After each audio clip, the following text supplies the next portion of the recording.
All right, one last look at your traffic and weather for your Monday morning drive in. Couple accidents to report. One at Assembly in Taylor, another one at Brookfield Road and Meredith Square, another one at Shop Road and Abbott, and one more at Two Notch and North Grampian Hills. Today, a chance for an afternoon to evening storms with a high of 85. Tomorrow, scattered showers, high of 75 and 80 and sunny for your Wednesday. Currently 70, downtown Columbia on the game.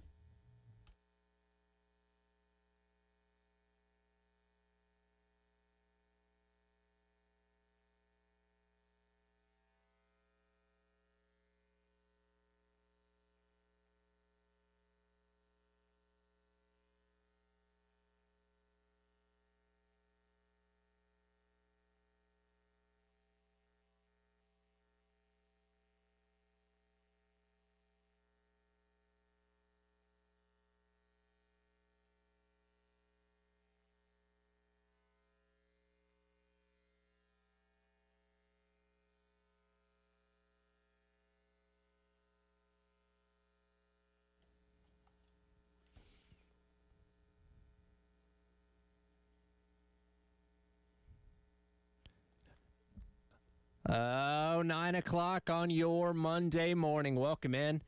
It is the Extra Point. Tyler Head and Jack Veltri along with you here, beginning your week, beginning the month of June, Jack. We are almost halfway through the year 2026. A lot's happened so far this year. A lot happened this weekend, but most importantly, how are you doing today? I'm doing good, man. I just mentioned it to Caroline yesterday. I'm like, yeah, we're about to be halfway through the year pretty much since June starts.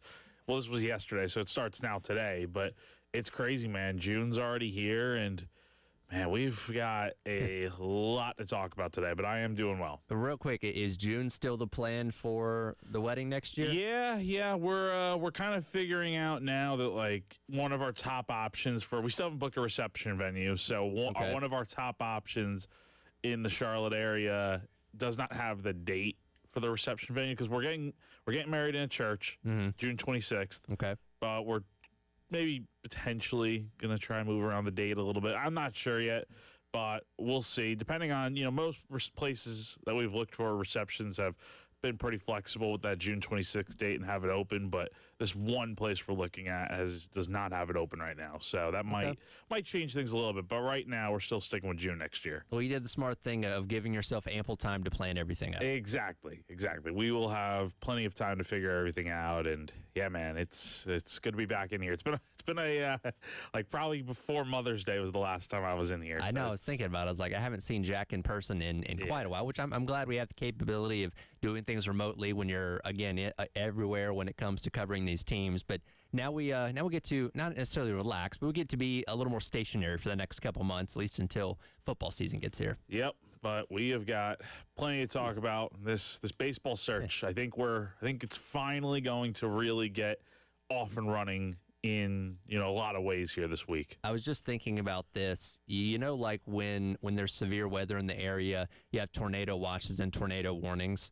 And like a tornado watch is like, hey, but depending on the temperature and the clouds and all this kind of stuff, the wind, you have the makings of what could be a tornado. When you get to a warning, that's like, hey, there's a tornado in the area. You better get to a room with no windows, put on a helmet or something like that, and be prepared because this thing is coming. I feel like over the weekend we went from a coaching search watch to a coaching search warning because candidate number one, Kevin Schnall in Coastal Carolina, were eliminated yesterday in the Tallahassee Super Regional by Florida State in a game that started Saturday, ended up ending yesterday morning at 11 a.m. And this was Kevin Schnall after that loss yesterday, as to be expected, being asked about the South Carolina job. I've got a 5-year contract at Coastal. I'm the head baseball coach at Coastal Carolina. Can't stress it enough. In the last 25 years, we got the 5th best winning percentage in the entire country, the 6th most wins in the entire country. The past decade, we've got the most wins in the state of South Carolina. We've been to Omaha twice. We won a national championship. We were in the national championship finals last year. Only 4 teams in the last 12 years that advanced to the College World Series finals multiple times. Vanderbilt, Florida, LSU, Coastal Carolina. As long as we continue to be successful, people are going to continue to call Coastal Carolina to gauge interest in us, in their jobs. I don't blame them. I would too. He said a lot of things there, Jack. All those things are factual. He is currently the coach at Coastal Carolina. He does have a multi-year contract with Coastal Carolina. They are one of the most successful programs in the past decade plus. At no point did he say he was going to be coaching them in 2027, though. Yeah. Nor did he say he's going to be the head coach at Coastal Carolina for years to come. You read between the lines, guys, and he. I don't know. I mean, that to me, it sounds like the PR-ish type of answer, but again, he has to say all that stuff right now because he's still employed by Coastal Carolina, but he still is employed by Coastal Carolina through this entire process here, but that to me does not rule out the fact that, he won't be here at South Carolina. I mean, Carolina's probably already blown up his phone calling him and whatnot, right? Do I know that for a fact? No. But, obviously Coastal season ended very abruptly. I got to say that. I mean, they going 0-2 in the regional. Look, I know the weather was an absolute disaster out there in Tallahassee, and Schnall had a lot of problems with the way things were handled from that standpoint, but I think it really speaks to just how rough the finish was to the end of the year for Coastal. I mean, they won 3 of their final 10 games to end the regular season. They go out pretty early in the Sun Belt tournament, and then they go 0-2 in the NCAA tournament. To me, I don't know. This is just my thought on it, just a little bit of speculation, but it kind of feels like something was off in those final few weeks. Like Schnall knew something, and I don't know. We're going to find out really soon here, I think, what the next step here is for South Carolina, because this is a huge domino that's off the board as the transfer portal gets set to open up today. Well, the way we understand it, and you've reported on it, Jamie Bradford, J.C. Sherbrick, the guys at D1 Baseball, Schnall seems to be the leading candidate for South Carolina. Now, that doesn't mean he's going to take the job, right? Because, of course, he was heavily courted by Tennessee a couple years ago and ends up staying at Coastal Carolina. And once again, he's the top candidate here for South Carolina. But given the fact that they're done, their season's over, and I believe I saw that they were going to be back in Conway by today. I don't know. I would assume they would have made it back by last night, but whatever. He's back in the state of South Carolina today at some point at the latest. If he's not hired by the end of the week, then it's probably not going to be him. Maybe. I don't know. I don't know if I'd say that, but because, again, these things do take time. But, again, the season is over for Coastal. South Carolina season's been over for a few weeks.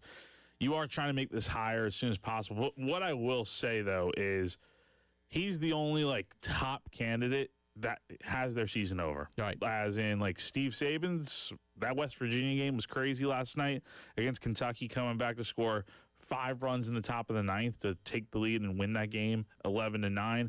But their season's still ongoing. Now, that season could end today. West Virginia plays Kentucky in a winner-take-all Game 7 sometime today. And then Dan Fitzgerald in Kansas, the other guy that could potentially be one of the higher candidates for this job.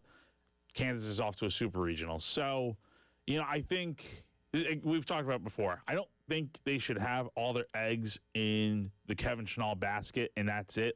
Interview him, hire him, offer him the job, and nobody else. Right. I think that's a little bit of a mistake and kind of just seems like something that not a great move in my opinion. Not from the standpoint of hiring Schnall would be a bad move. I think that's a fine move, but not playing out the whole process, not doing your whole due diligence of interviewing candidates, seeing who's out there and whatnot. I think that would be a mistake. And I think that's where circumstances, if West Virginia wins today, they're off to the super regional. You're going to have to wait at least another week for those other candidates to be done potentially with their seasons. And the question then becomes, are you willing to continue to wait, or do you just want to go ahead and hire Schnall? Nobody would fault you for hiring Schnall, but if you're not going to interview these other candidates and see what else is out there, especially with guys that are arguably just as good, maybe even a little bit better than Schnall in some regards, because, Coastal did not have a great season. Yes, they had injuries, but did not have the same type of success they had last year. So we'll see what happens, but I don't think it's the end of the world if they don't hire a coach by the end of this week. It's just now we know one of the candidates' seasons is over. Well, I look at it like this, that if Donati believes Schnall is the best guy for the job, if he's been your number one guy the entire time, and, we know, and Schnall even alluded to it last week, that while he hasn't had direct conversations with South Carolina, his representation or whatever has, back channel conversations through agents and all those kind of things, which I imagine would be the case with all these candidates, Sabins, Fitzgerald, whoever. But if you think, if Schnall is your number one, if Schnall is your unequivocal number one guy on your board, and he's now available, I don't see why you would wait any much longer than you need to if you think that he's the best candidate and you can go ahead and get him now. Now, again, I don't know if that's going to happen or not, but he's available. You're still waiting to see what happens with Sabins and these other guys. But if you think he's the right hire, why not go ahead and do it? No, exactly. If that is truly their guy, like that is who they've wanted this entire time, then this conversation is a null point, right? Go ahead and just make the hire, do what you got to do to get him here. If that's the case, if they are fully convinced he's the guy, then don't waste your time waiting, right? Just get it done if you need to. But again, there are other good candidates out there. So, I mean, Schnall's a very good coach, but there are other coaches out there that I think could do just as good of a job, if not better, here at South Carolina. Yeah, again, this kicks into another gear now that at least one of your candidates' season has come to an end. We'll go through where the other candidates stand coming up here in just a minute. But I want to, and we'll probably dive into this on the other side, I want to kind of go back over why Schnall would take this job or why Schnall would not take this job. Because, again, you got a lot of things working on both sides here that could end up being the deciding factor on what the future of both Schnall and South Carolina are going to be. We'll dive into that coming up on the other side. It is The Extra Point. Tyler Head and Jack Veltri on your Monday here on The Game.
It's all right here for our friends over at Twin Peaks. It was a chaotic weekend of sports all across the board. That just means there's more in store the next coming days and week than only one place to take in all that great action. That's with our friends over at Twin Peaks, located at 600 Gervais Street, right here in the heart of the Vista. Get down there, pull yourself up a bar stool, look in any direction. You'll see a TV that's playing some kind of sports with whatever you're into. Order yourself some delicious scratch-made food. And do not forget about those 29-degree draft beers to wash it all down with as well. Your ultimate sports viewing and experience destination is with our friends over at Twin Peaks. Don't wait. Today, tomorrow, this weekend, whenever. Get down to Twin Peaks, hang out, have a great time, and take in all of the amazing sports. Twin Peaks, eats, drinks, scenic views.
Welcome back in. It is the Extra Point. Tyler Head and Jack Veltri with you here on your Monday on the Game. Keeping our eye on the South Carolina head baseball coaching search that's kicked into another gear now that Coastal Carolina season has come to an end. That frees up Kevin Schnall if South Carolina is going to hire him. Not a guarantee, though. As I mentioned a moment ago, he, of course, was up for the Tennessee job when Tony Vitello departed, and he decided not to take it. And, again, he has the opportunity to do the same thing at Coastal Carolina, a place that he played at, a place that he coached for a long time under Gary Gilmore, then was recently handed the keys and took them all the way to the College World Series final a season ago. So I guess we'll kind of start off with why would he stay at Coastal Carolina? And, well, all those ties right there are a big part of why. And not to mention the fact that he's somebody that if he continues to perform at a high level will have job security there forever, right? Like, again, Gary Gilmore accomplished what he accomplished, including winning the World Series back in 2016, but he's revered as the greatest coach of all time in that program. And Kevin Schnall, if he can play at a high level and win a championship himself, could rival that over a long period of time, which, given the fact that he played there, would mean something to him. Yeah, he's been a lifer at Coastal. I think that's reason number one he doesn't leave for any job anywhere, including South Carolina. He played there from 95 to 99, was an All-American catcher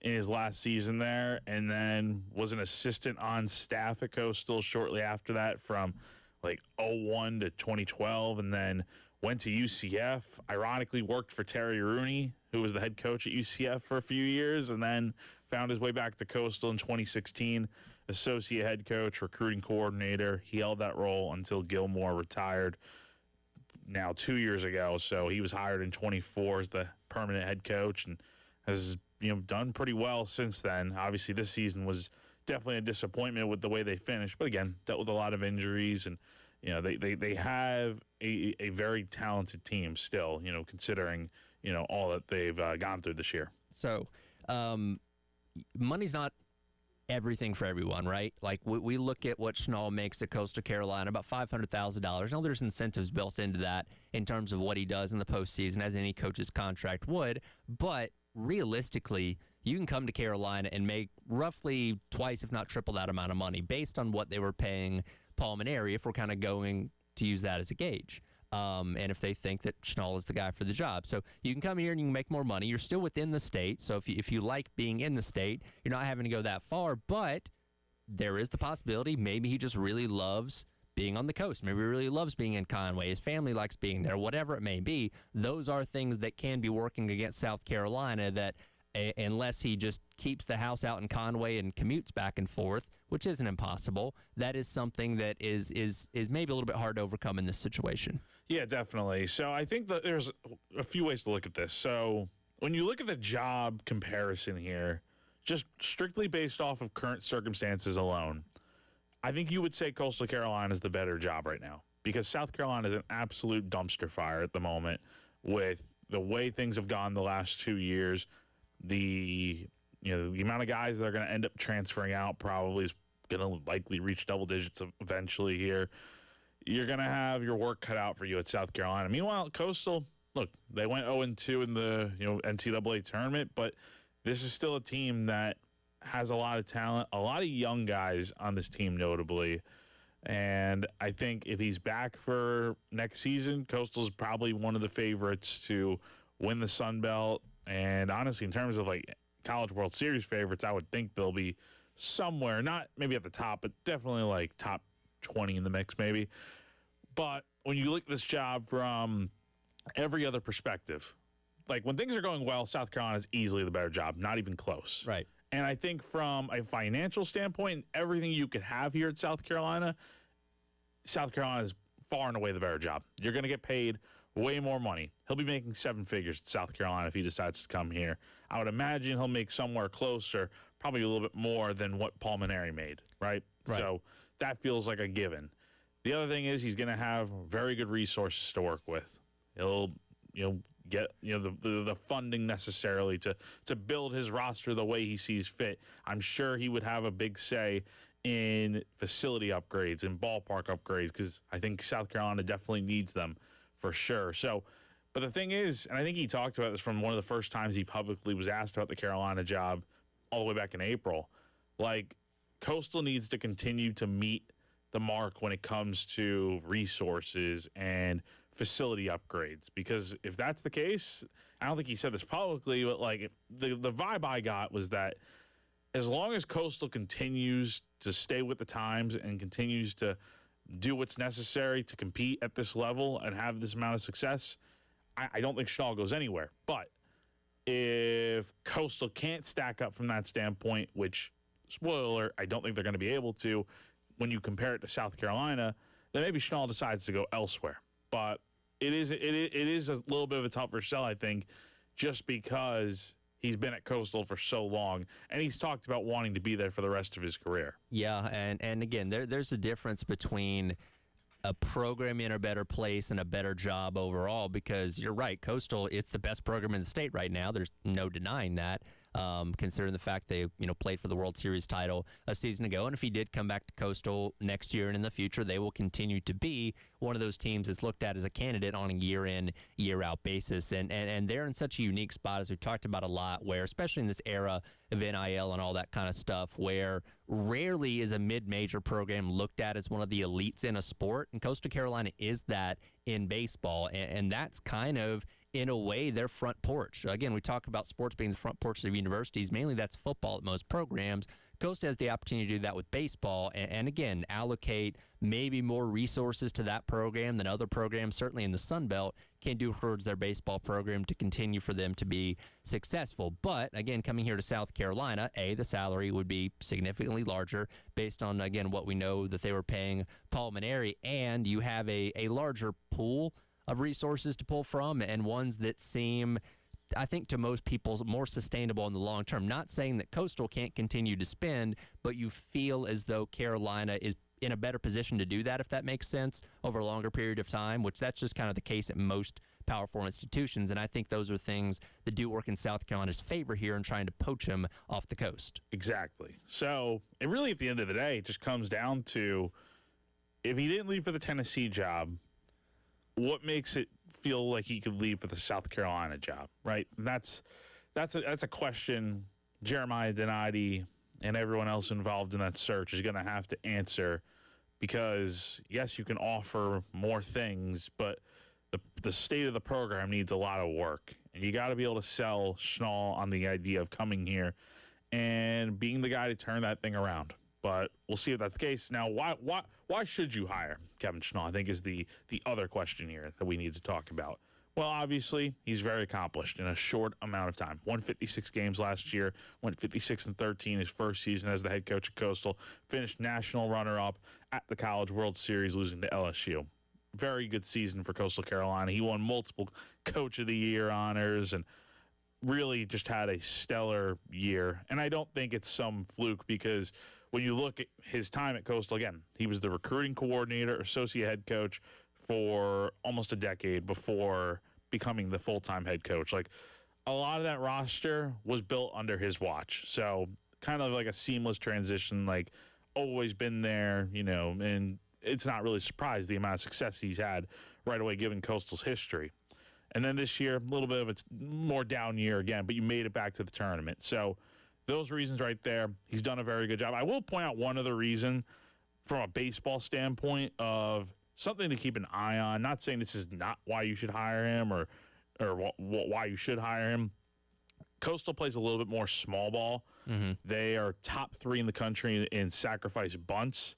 They don't hit for much power. 60 home runs this year at the time of heading into the NCAA tournament. I'm not sure what that number is at now. I'd have to check that, but not a home run hitting team. And in the SEC, where almost half the league hits 100-plus home runs, that's something to keep an eye on. Coastal was just about an average offense this year. Not great. Did steal a lot of bases. It would just be curious to see if that type of style of play, offensively speaking, would work at a place like South Carolina. I think Kentucky's an interesting comparison, because Kentucky does not hit for a ton of power. Right. They steal a lot of bases. They do the small things to win games. And, they're obviously one win away from going to a super regional. So it can work, but will Schnall's system work at South Carolina, I think, is the other question here. Well, and I think that also depends on who you hire as assistants as well, right? Because you have an assistant that's specifically over the offense that may have a different philosophy that can lean a little bit more towards the power. So I don't necessarily pigeonhole Schnall into being a one type of offense type of head coach, because I do think who you have working underneath you can affect that as well. No, totally. But at the end of the day, and we saw this with Maneri here, the decision of what they do offensively is up to him, right? The hitting coach works for him. So we'll see. And that's the other thing. He could bring a pretty good staff with him here to South Carolina. Obviously, most notably, Matt Williams, the pitching coach for Coastal Carolina, National Assistant Coach of the Year last year. He worked at South Carolina for 1 year and 24. If you brought him here, I think that would really elevate things from a pitching standpoint, as they've needed to for the last 2 years now. And there's a lot of good arms that, if they decide to return to Columbia, I think could do some good things with a new pitching coach. So that's the other side of this, is that I think if you get Schnall, hopefully you're able to bring some of those assistants and other, guys with him to South Carolina. We'll see. Again, all eyes on Kevin Schnall, Jeremiah Donati, and what happens next with South Carolina's head baseball coaching search. But as expected, with the transfer portal opening today, more names have entered in that will not likely be playing for whoever the new head coach is. We'll discuss those guys coming up on the other side. It is the Extra Point.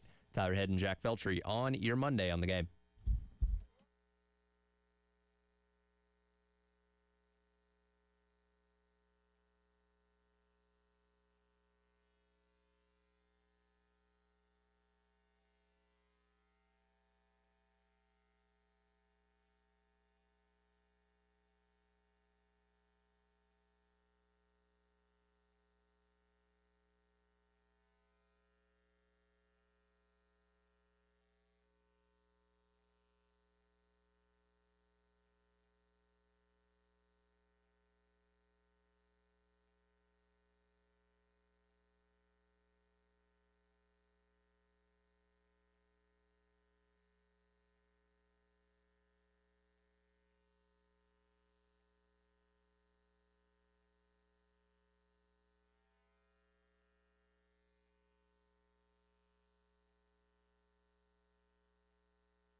All right, welcome back in.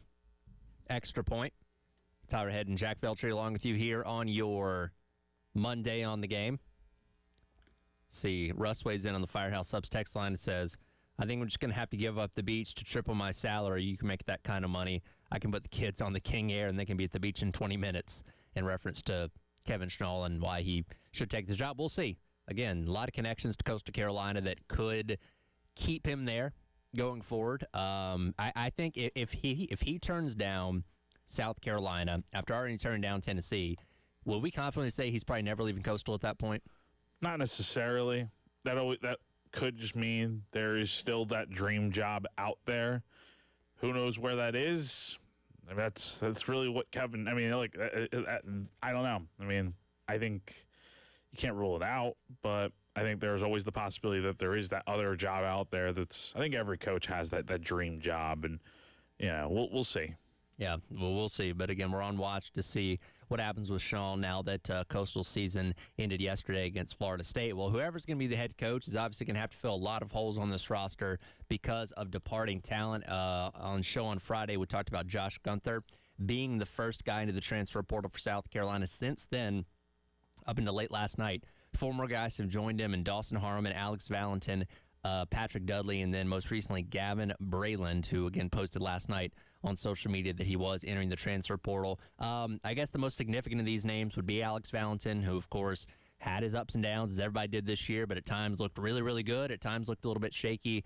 Definitely one of the more interesting personalities on the team, but all these guys choosing the opportunity to continue their careers elsewhere. No surprises here. I'm not really shocked at all by any of these. And honestly, some of these guys just make sense that they need a fresh start elsewhere. So, yeah, Valentin struggled down the stretch. I think it was a mistake moving him into the weekend rotation when he was obviously dealing as the team's closer for the better part of the first half of the season. Dudley, I think, is a guy that really didn't pitch a ton this year, which I'm sure had a lot to do with the fact that, and again, with the coaching search as well, the thing that we see in these little statements that these guys put out is with the uncertainty of what's going on with the coaching change and whatnot, I'm looking to transfer elsewhere. That's another big part of it. But like Dudley, for instance, really didn't pitch a ton this year, though I thought, maybe as a freshman, guy that looked good at times, bring him back, work with the pitching coach, the new guy that's going to be here, see what happens. But you're going to lose some guys, and the guys you've lost so far, I don't think it's anything where you're just like, oh, no, they lost this guy. Oh, that's not good. They're going to replace these guys with probably higher ceiling type of players.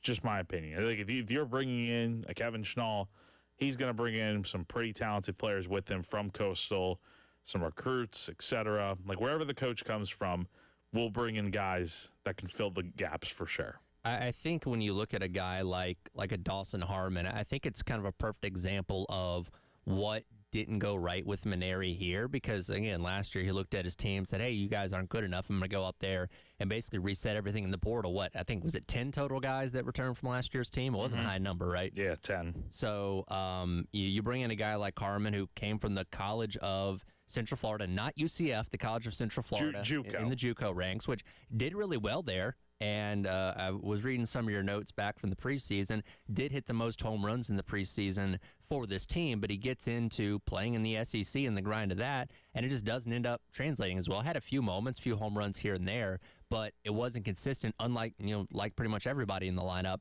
wasn't consistent enough. And again, it's not that you can't have success with JUCO guys. Dan Fitzgerald's proven that you can right now at Kansas with that team going to its super regional. But when you're relying too much on that, it can go in the other direction. And I feel like there was a lot of guys that were maybe a little bit unproven at this level of baseball that Mainieri was expecting to be guys that weren't. Yeah, I mean, when you're going all in on those types of guys, it can backfire on you. Again, you bring up the Fitzgerald example. That is true. They do have a lot of JUCO guys, but they've also had some of they've had the top JUCO recruiting class for the last handful of years.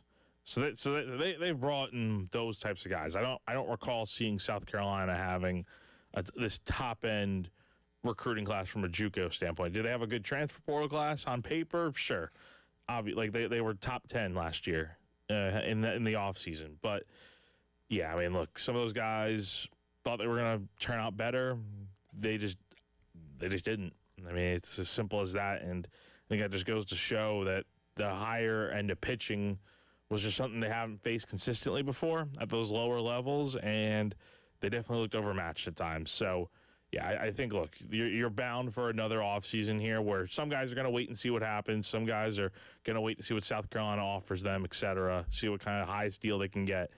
But at the end of the day, you're probably going to see another cycle here where it's double-digit guys in the portal. I mean, shoot, it's 5 by the first day of the portal being open for the next 30 days here. Like, there's going to be a lot of turnover with this roster, a lot of new faces on here next year, and that's just the way it needs to be. I think you got to, as much as you got to rid yourself of what happened with the coaching staff and whatnot, you've already moved on from all those guys pretty much. I think the same probably needs to be said just from, the player standpoint, because things did not work out the last 2 years. And you'll keep some guys. I think there are some guys worth keeping. We've talked about that before. But overall, I think you're very much on track to head for another offseason here where, your work's going to be cut out for you from replacing a good chunk of this roster. Well, and back to the point about Fitzgerald, who, again, is doing a lot with JUCO guys out there in Kansas, but and we don't have the official numbers on this, but I would imagine Kansas's investment in NIL resources pale in comparison to what South Carolina's are. So there's a difference between having to piece it together with JUCO guys, because that's all that you can afford for the most part, and being in a place like here where you can afford different types of talent, but you're choosing to go the JUCO route, which, again, Mainieri did a lot here, and it ends up not working out. So that's kind of the difference between those two things, of Fitzgerald doing less with more and Mainieri doing more with less, and Mainieri doing less with more. And Fitzgerald has a proven track record of getting results with those guys, and the state of Kansas is a hotbed when it comes to it's JUCO capital of the world. Yes, so that helps a lot. That it's right in your backyard, and again, it's that strategy has worked. Would it work at South Carolina? I don't know, but obviously Fitzgerald's had more success at Kansas than South Carolina's had in the last few years, so you can't necessarily rule it out. I will mention one thing with Fitzgerald here that I thought is worth noting here. Apparently, Kansas Athletics Director Travis Goff is pitching a $15 million indoor baseball facility to donors, and that was as of this past weekend here during the Lawrence Regional, which Kansas won. They've got renderings for the project, apparently, and Kansas seems to be trying to put its best foot forward as far as investment goes and keeping him here for the long haul. I know he just signed a contract like maybe last year or something, and he's got, a deal that goes through into the 2030s, but obviously those things are always possible to be broken. So we'll see what kind of investment Kansas is willing to make. But, yeah, I mean, Fitzgerald, I know we're not talking about him as much as Schnall or even a Steve Sabins right now, but I personally wouldn't rule him out. I think he's definitely done a great job, and it would be unwise, I think, to just throw him, off the hot board, I think, at this point. Well, if you are going to hire Fitzgerald, you're going to have to wait a little bit longer, because Kansas has punched their ticket to the Super Regional coming up this weekend. They're awaiting the winner of Georgia Tech and Oklahoma coming up tonight. That should be an interesting game. As far as other candidates go for South Carolina, we mentioned Steve Sabins and a wild comeback, 5 runs in the 9th inning yesterday to extend the regional out there in Morgantown, as they'll take on Kentucky tonight in the winner-take-all elimination game. As far as other candidates go, let's see here. You got, assistants. You got, like Will Coggin at Georgia. They're continuing on to the Super Regional. Nolan Kane at Texas, they're into a Super Regional. Obviously, LSU didn't make the tournament when you talk about Josh Jordan. I'm trying to see Troy. Troy's playing Florida tonight in terms of their final. They're out in Gainesville, so an opportunity there with Troy. So you got a lot of candidates still in the mix in terms of guys to watch if Schnall's not your guy. You know what I mean? Yeah, I don't think they're going down the assistant coach route. I think at this point, I think it's pretty fair to say it's like we've heard enough at this point to be like, all right, from the national guys and whatnot, it just sounds like it's Schnall and then Sabins in no particular order. They're one of those two guys, and maybe Fitzgerald still, but these other guys, the assistants and whatnot, I don't see that being the direction South Carolina goes here at this point. It just doesn't seem like, from everything that's been reported, hardly have heard anything about any of these assistants gaining real traction. So time will tell what South Carolina ends up doing, but yeah, I think the big thing tonight is seeing what happens at that Morgantown regional. If Kentucky wins, Steve Saban's, his season's over at West Virginia. He's done a great job there. Really like the energy he brought to that program. That could be a guy worth keeping an eye on as this coaching search rolls on. Skylar Meade is who I was mentioning there with Troy's head coach. Also noting Todd Intertonato with Boston College. They were eliminated at Georgia this past weekend, so he's also done right now if he is a serious candidate in the mix here. Yes, so time will tell. We will see. Again, we'll talk about some of the chaos that happened around college baseball over the weekend as the show goes along. But coming up next to wrap up hour number one, some controversy out in Oklahoma City when it comes to the Women's College World Series. Coaches are talking, players are talking, parents are writing nasty things on Twitter. We'll tell you about all of it coming up next. It is the Extra Point, Tyler Head and Jack Veltri on your Monday here on The Game.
All right, welcome back in.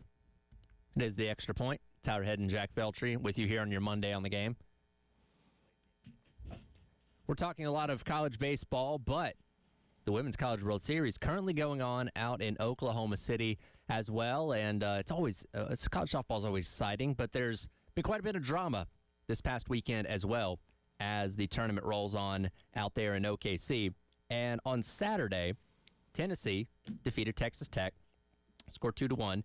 Now double elimination, so Texas Tech still alive, didn't end in their season there, and they ended up beating UCLA yesterday to keep hopes alive out there in Oklahoma City in 9 innings. But some controversy came about when Taylor Pannell, who formerly played for Tennessee, is now playing for Texas Tech, alleged what her former coach in Karen Weekly, the head coach at Tennessee, said to her in the handshake line after the game. Here is both Taylor Pannell and Karen Weekly detailing what happened after the game. Yeah, we were walking through the line just saying good game, and she said that I made a mistake instead of saying good game, which it's kind of crazy, like celebrate with your team, and I just think it's funny she's still thinking about it, but it's old news, whatever. What did you say to Taylor Pannell in the handshake line after the game? No, just good game. Like I say to every player, good game. So we got a she said, she said situation here. Video would come out later that would show in the handshake line that Karen Weekly said good game to every single Texas Tech player, including to Taylor Pannell. Now later on, as the teams were out of the handshake line, it appeared somebody else did say something to Taylor Pannell, but it did not appear to be Karen Weekly. But again, Pannell said she said it in the handshake line, which was proven to be not true. So, based on the video here, there's the second. I see a video in the comments here on the main one on Twitter from Trey Wallace that kind of breaks it all down. So you see some Tennessee coach walk by with her hand on her mouth. I'm guessing saying something that triggered, her to go ahead and basically rile Texas Tech up Right. a little bit. So, what was said, obviously something, but it's, just a little tension there at the end of the game there. But the fact of the matter is Taylor Pannell outright said that in the handshake line, Karen Weekly, the head coach, told her she'd made a mistake instead of saying good game. That was obviously proven to be not true. This gets even deeper, though, because Brandon Pannell, who is the father of Taylor Pannell, apparently very active on the Twitter softball space, went after, or for one, defending his daughter. Then Marin Agnes Coombs, who writes for Softball and SI, wrote an article about this post-game controversy overshadowing what was an exciting game. And I won't read the entire thing to you, but he sent her a scathing message which invoked the name of her apparently deceased father, the shame that she'd bring to the game of softball because she seemingly wasn't taking his daughter's side, even though video would come out to prove that Taylor Pannell was not correct in the assumptions that she made. Yeah, interesting. That's just when you think it can't get any more wild, it takes another layer. Now, Brandon Pannell, again, the father of Taylor Pannell, has now deleted all these posts. But as we know, Jack, screenshots live forever. Mm-hmm. And there's also some other not so flattering things that apparently he was tweeting at Tennessee fans throughout this ordeal as well that I don't know about you, but if I were him and I'm sure he has a LinkedIn where his job is public and stuff like that, I'd be very careful because there can be some phone calls and emails made that can make your life a little bit more difficult if you're not careful about these kind of things. Yeah, no, totally. Yeah, you post it on social media, it's out there forever, and screenshots. Yeah, it's definitely not going away anytime soon. Well, and here's the thing too, because again, Texas Tech survives the elimination yesterday by beating UCLA, and again, this is a double elimination round. Texas and Tennessee will play today at noon in the double elimination round, and then we'll have an elimination game later on today.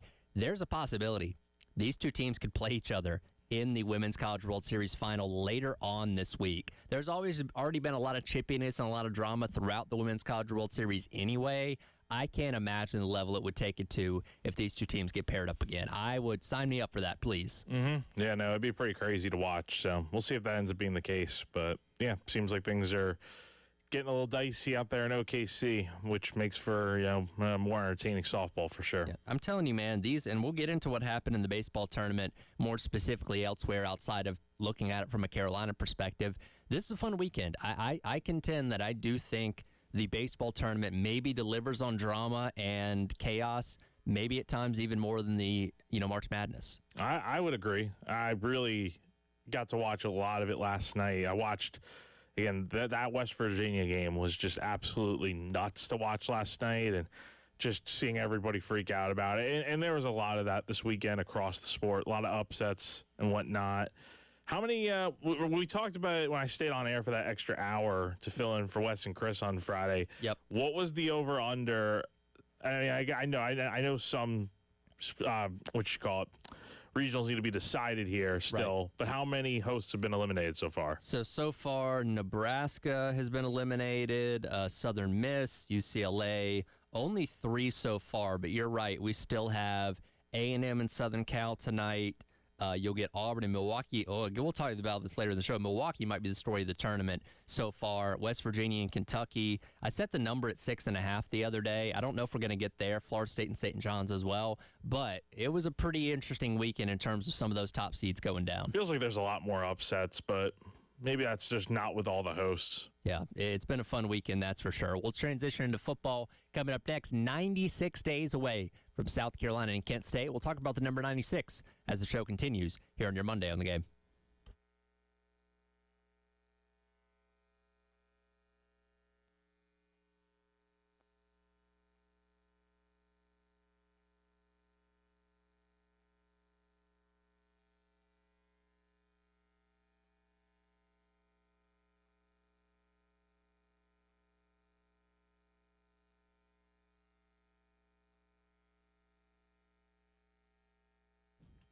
All right, everyone, as we close out the first hour here, let me tell you guys about AAA Heating and Air, where home comfort is their top priority. Give a call today at 803-677-1500 to schedule a seasonal maintenance appointment.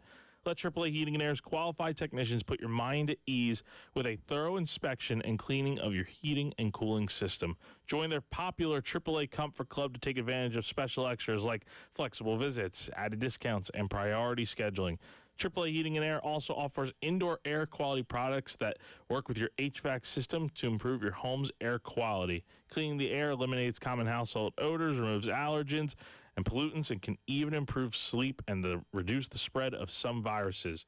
So go to callAAAtoday.com for more info. Again, that is callAAAtoday.com for more info. Tell them Jack from 107.5 The Game sent you on over.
All right, welcome back in. Hour number 2.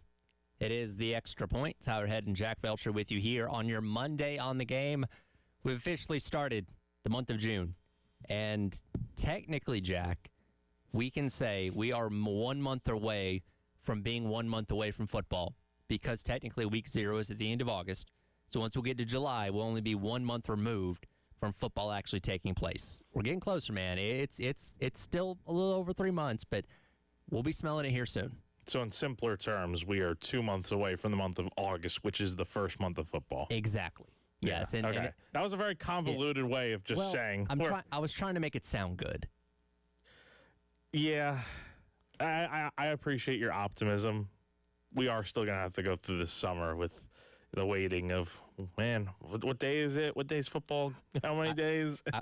I thought maybe the NFL Hall of Fame game would be at the end of July. I just looked it up. It's Thursday, August 6th. Because I was hoping to be able to say, well, you'll still get an NFL game kind of at the end of July. But unfortunately, because of the calendar, on certain years like this where everything's later, it's like, because again, the Carolina's first game September 5th compared to like August the past couple of years because the way the calendar falls. So everything shifted forward almost like a week.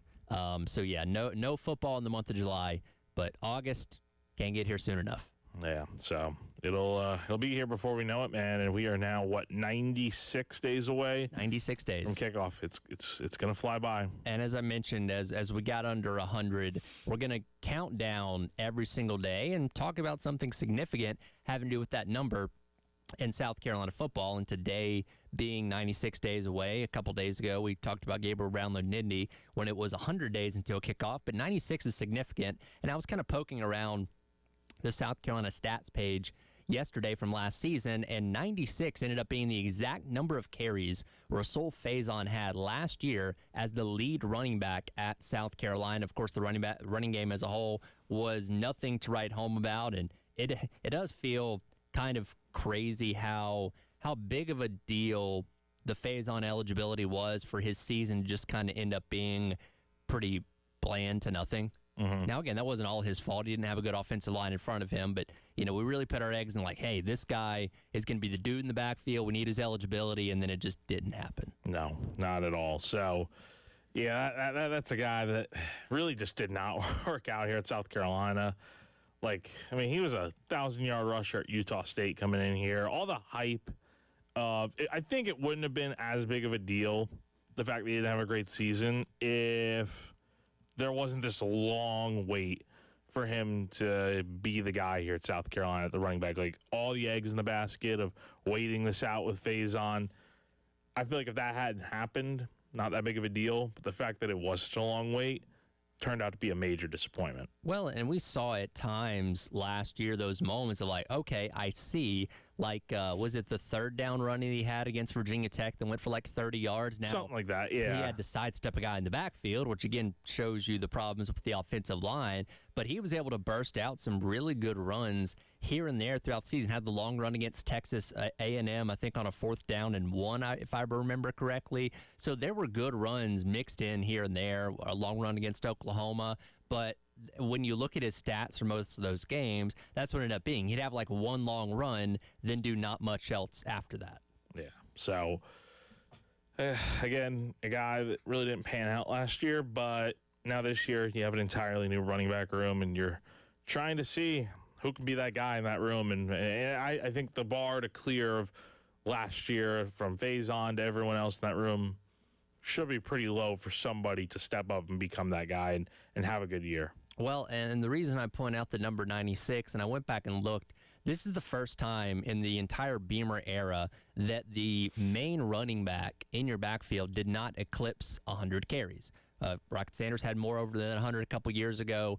Mario Anderson had well over 100 a couple years ago, but Rasul Faison only at 96, which I think kind of illustrates the lack of belief in the run game, certainly as the season went along. Now, again, you had moments, and some of those long runs that Faison had. We mentioned the other day Matthew Fuller having his long run against LSU and then not touching the ball for 2 quarters or whatever it was after that. So there was, just not enough efficiency in the run game, but 2, just not a belief in any of those backs that they could really do something special if you continued to feed them with that. And again, some of that is on the offensive line, and I really hope we're not talking about the main running back for Carolina being under 100 carries this year, because that would probably paint a pretty grim picture again.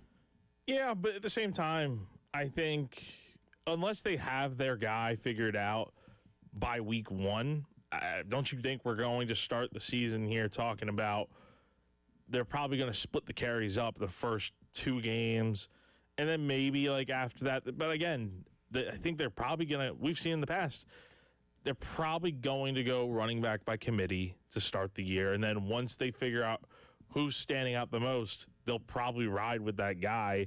But again, they just don't have that one proven guy in the room like 2 years ago when you had Rocket in here, knowing he was going to get the bulk of the carries. You don't have that guy in there right now. Not until proven otherwise. Yeah, there will be a degree of committee there, but I think the hope is that somebody emerges. And again, maybe that's Matthew Fuller. He seems to be the one that people are the most hype on. I really hope, because that's what happened a couple years ago with Rocket Sanders. And again, we already knew what he was before he got here. We just hoped he was going to be able to stay healthy, which he did for the most part. But when you have that kind of go-to guy as your back that can be a complement to what Lenore Sellers is doing in the run game, I think that is something that's going to help this offense be the most beneficial. So I hope there is one guy. I'm not saying the other guys won't get carries, because they will. You rotate at running back everywhere. But I really hope to see one guy kind of playing his flag a little bit, saying, okay, I'm going to get the bulk of the carries here. The other guys are going to reprieve me, but I'm the main running back in this backfield, because I think that's what you need to have an effective running game, is at least one guy that does separate himself a little bit from the others in the group. Absolutely. That would ideally be what you have in that room, is one of those guys steps in, really becomes the guy, and takes over the bulk of the carries. Because let's be honest, are you really going to be using, let's think about it here, it's what, like 6 running backs that you have that are going to be on scholarship? Like, you're not using all of them every single game. In reality, you're maybe using at most maybe 3 of those guys. So you got to figure out who those top 3 guys are, and then from there decipher, okay, who is our 1-2 punch going to be? Or just a top guy, honestly. Yeah. So you'd like to kind of know how the breakdown of that looks. I would say no later than by like week 4. I think that would ideally be the time where you've had 3 games. Hopefully going into Alabama, they kind of know who is standing out in that running back room, especially if you are able to get some push up front on the offensive line. And granted, 2 of the games are against teams that you should be able to put anyone in that backfield and have success. But time will tell who that guy is. But, yeah, the breakdown of figuring out who those guys are probably needs to happen, needs to start taking shape as you get into SEC play. Now, again, Sellers will take away some of those carries because he is a mobile quarterback, and we anticipate that, Kendall Briles is going to allow him to use his legs as he was able to do so effectively 2 seasons ago with Dow Loggins. But you got to have that complementary piece. And again, what worked so well with the Rocket and Sellers connection was the fact that Rocket was such a big threat with those like RPO, zone read type of plays. You couldn't help but account for him, right? And when Sellers has the ability to read that and either give it off to Rocket Sanders or pull, when you keyed in on Rocket, guess what? Sellers could pull that and run for a couple yards himself, first down, touchdown, whatever it may be. You need that threat to take some attention away from Sellers to allow him to use his legs more effectively in those run-specific type of scenarios. Yeah, exactly. Like the more you can get out of, like, it doesn't need to be 1,000-yard rusher next season or this season. It just needs to be somebody that, like you said, can take a little bit of the pressure off of Sellers. Because I think that as much as last year is on, some of it is on Sellers, right? Yeah. The decision-making has got to improve for sure. But it didn't help that South Carolina just didn't have a viable option in that running back room to go to that. When times get tough for Lenore's, he can always hand it off to that one guy, and they're able to pick up the pieces a little bit, like a Rocket did 2 years ago, which I think really helped Lenore's kind of flourish at times 2 years ago. But he didn't have that last year. I think getting back to having someone who, maybe it's a 500, 600-yard rusher, but as long as they're consistent enough to where it's like, hey, you can give me the ball here, and I'm going to pick up some yards, that would definitely help out the rest of the offense for sure, because you don't want to be one-dimensional. Yeah. Like And you don't want a situation, I don't think, where, okay, it's fine, I guess, if Lenoris is your top rusher, but you don't want him to be, right? Because that means you're really relying on him in the run game more than you probably need to.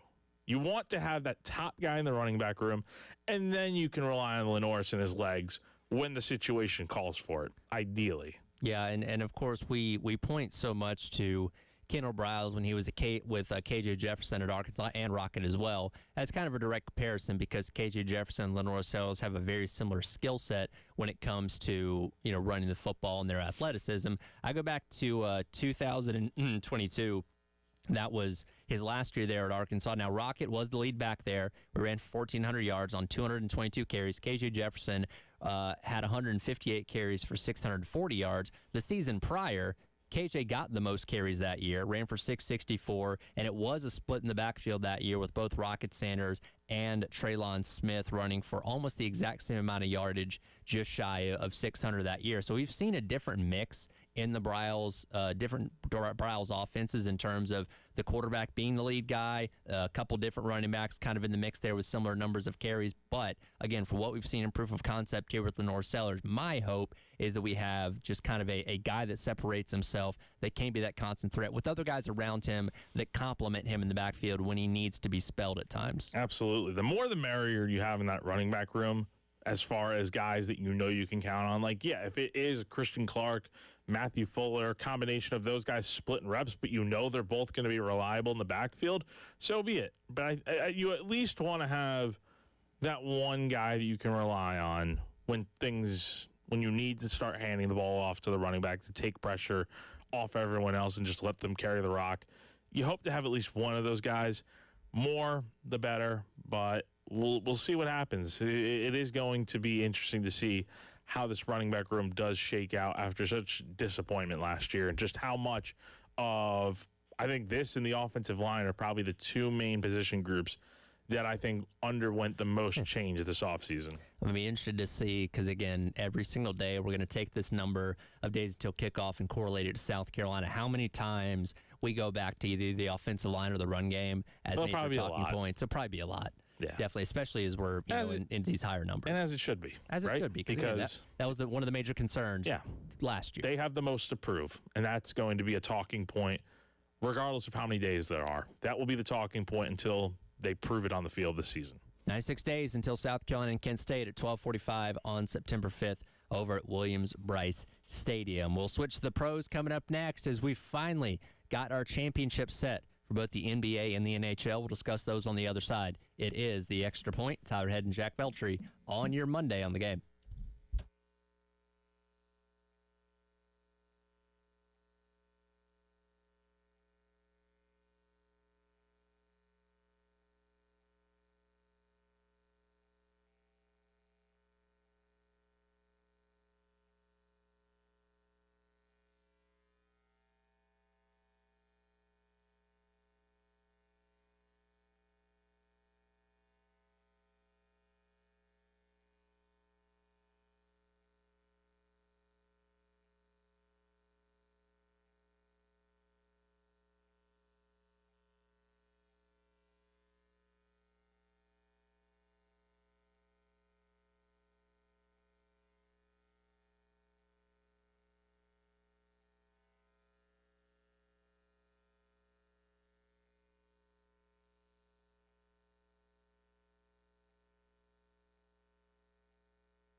work, all these hours we put in, it's for these type of emotions.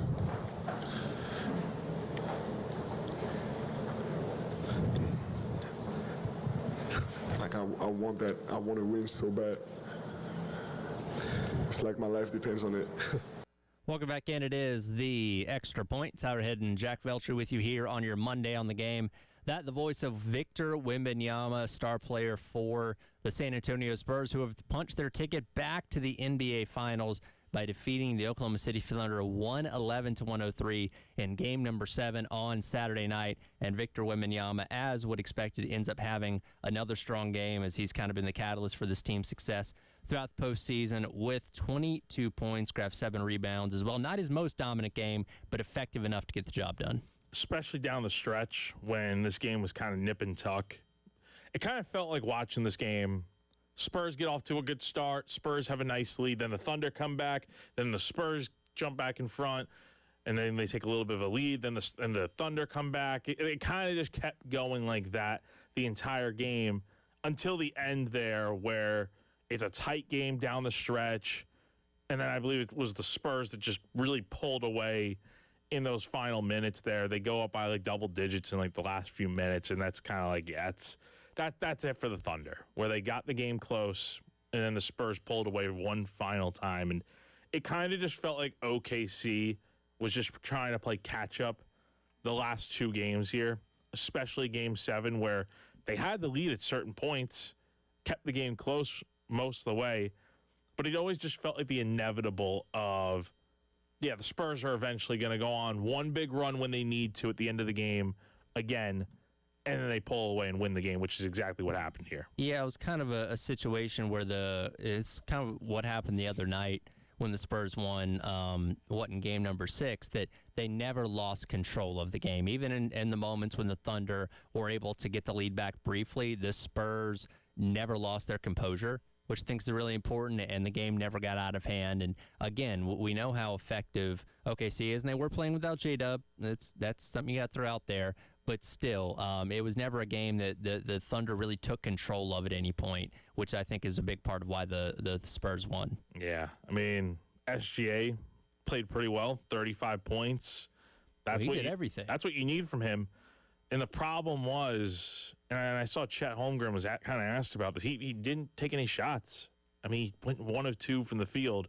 Lou Dort went 1 of 4. And those guys combined for 7 points. Hartenstein had 7 points. I mean, they got a few nice performances off the bench, but like they didn't get what they needed from their key guys. It was SGA doing the work, and then everyone else was kind of mixed bag after that. And ultimately, that really did cost them. And yeah, not having J-Dub out there hurt for sure.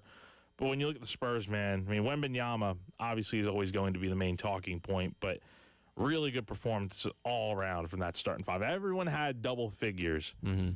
And, I mean, 4 of those guys had 6 or more rebounds in the starting lineup, and Dylan Harper had 12 and 7 coming off the bench. So, overall, I think the Spurs kind of showed here in those final few games. They were the better team. I think Game 6 kind of proved that. And also, I don't know if you've been keeping up with this, but have you seen the corgi that determined the outcome? I have. Yeah. Once you saw that the corgi got every game right, and then it's like, oh, wait, the Spurs are going to win Game 7 because that's what the corgi picked. Yeah, that kind of signaled like, yeah, the Spurs are going to win this game. But yeah, you know, sometimes dogs are smarter than us, man. Especially corgis. But, yeah, definitely a disappointing finish for the defending champs. But I think this just shows that the Spurs are really good. And this makes for what could really be an interesting NBA Finals coming up here starting on, Wednesday? Is that right? Yeah. Game 1? Wednesday will be game number 1. This will also be, by the way, a rematch of the NBA Cup Final back on New Year's Eve. I don't know if you remember that or not, and it gets lost in the shuffle of the regular season. But the Spurs did defeat the Knicks 134-132 in the NBA Cup. Yeah, I do remember that. So, yeah, it'll be interesting to see how this shakes out. Again, Game 1, Wednesday night in San Antonio. The series will start in San Antonio, then go to New York for Games 3 and 4. then back to San Antonio for Game 5, then Game 6 in New York, and then Game 7 in San Antonio. By the way, have you seen the ticket prices for the get-in for these games? I imagine it's pretty crazy. By the way, correction, the Knicks won the NBA Cup final, 124-113. The Spurs beat them in a rematch a couple weeks later, but the Knicks did win the NBA Cup. So I mentioned the ticket prices. Do you want to take a guess? I was looking with my dad the other night, and I was laughing out loud telling him this number. Do you want to guess what the highest price get-in ticket is for Game 3 of the NBA Finals at Madison Square Garden on June 8th? The get-in price, so the lowest ticket amount. Lowest ticket amount and the highest ticket amount. All right. You want to guess the highest first? Sure. Highest, I'm going to go with 35,000. Way higher. Way higher, 70. Way higher. 100? Higher. 150? A little lower. 125. It is 114K. Good Lord. I better be on the Knicks bench. So it I better be rubbing is. shoulders with It's in the VIP Stiller. area. Yeah, I better be rubbing shoulders with Stiller and Chalamet. But it looks like it's not courtside. So I don't get that. I will say the lowest price ticket I'm seeing is a little bit over $4,000. Shoot, good Lord. I mean, talk about pricing out fans. It's like this for all sports now. The NHL is the same way, where it's like $2,000 at minimum to go to a hockey game. It's crazy how much tickets cost. But there's the Knicks tax, the MSG tax, and honestly, resellers are just put these tickets up for absurd amount of prices. It's nuts to think about. Well, and again, everything in New York is expensive. A lot of celebrities go to I imagine some celebrity is buying that $114,000 VIP ticket. I don't think Joe Schmo, unless you're just a lifelong Knicks fan that saved up every dime for this moment. I don't think an average person is buying that ticket. Well, you've had 27 years to save up since the last time the Knicks went to the finals. So, but dude, that's six figures we're talking about for a freaking basketball game ticket. Would you, even if you were the most diehard Knicks fan in the world, like you have, I don't know, you're in your 30s or whatever, so maybe you don't even remember the last time they were there all that well, and you saved, I don't know, $150,000. Would you be willing to blow that much of your life savings on a one-game ticket like that? No, absolutely not. You could use that money, even for the lowest price ticket, I think it was $4,700. So, yeah, $4,000, almost $5,000. You could use that money and put it towards a really nice vacation or something. You could put that money, if you use it wisely, you could probably put it towards multiple different, different ventures, right? It's crazy just to think about how expensive, and even for the Spurs for their home games. I believe I saw the prices over $2,000. It's just nuts how much these major sporting events are and how they price out the average fan that has probably been going to games the entire year just on a much lower price. Yeah. Unfortunately there, but nevertheless, should be an exciting finals that gets rolling coming up on Wednesday. The NHL Stanley Cup finals get rolling on Tuesday. We'll get into that a little bit more later on the hour, so Jack has more time to speak on the Canes picking up the victory in the Eastern Conference Finals the other day and punching their ticket to take on Vegas for the Stanley Cup, which starts tomorrow. So those will be alternate. I do like the way that they alternate days between the Stanley Cup and the NBA Finals, so they're not going head-to-head there. Oh, yeah. Glad they're not on the same day. So it gives us more to talk about on a daily basis, yes. But coming up next, we'll dive back into the NCAA baseball tournament because, my goodness, there was so much chaos this past weekend. We'll discuss a lot of it coming up next. It is The Extra Point. Tyler Head and Jack Veltri on your Monday on the Game.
too much time, and that apparently is strike 3, and the game is over.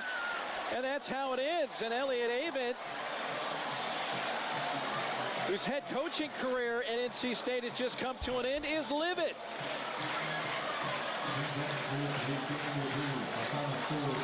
Oh my goodness, what a way for this to end.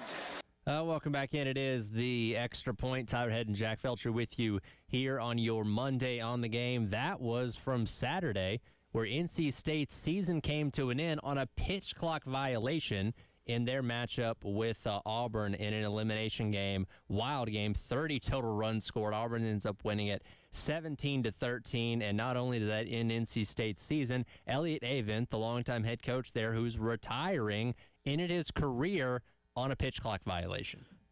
I mean, it's just absolutely ridiculous that happens. I understand it's the rule, but come on, we're talking.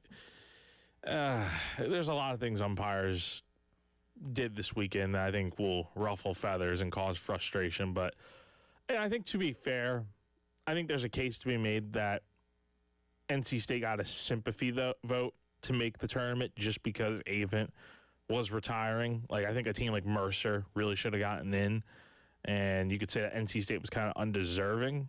But yeah, that's a tough way to go out for a guy that gave his life essentially to coach at NC State for, gosh, I mean, so long. I mean, he's been there for a long, long time.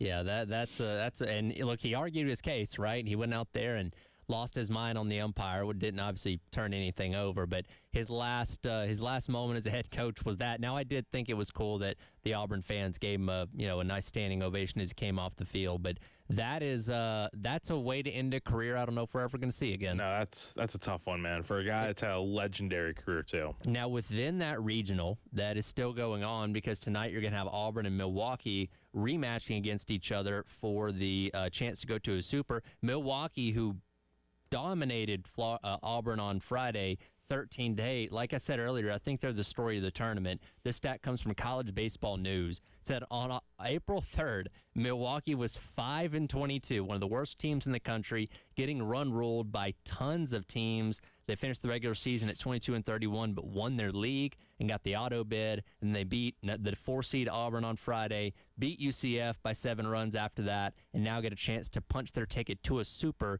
if they can beat Auburn again tonight. It is wild what momentum can do in baseball. There is nothing like it. And when you're on a roll, it is tough to slow you down. We've seen this before. Like, Murray State's a good example from last year of a team that went on a deep run, made it all the way to Omaha, and we're kind of seeing that here with a Milwaukee team that is just feels like it happens every year where there's that one team that just goes on a deep run. I love to see it, man. Well, if you expected the number 1 overall seed to go very far in this tournament, you would be sadly mistaken because this happened last night. The pulse of the stadium, what do you think it is? $150? Ground ball to third. Into left field. Base hit. Rounding third. Here comes Cody Kashimoto, and St. Mary's has won the game.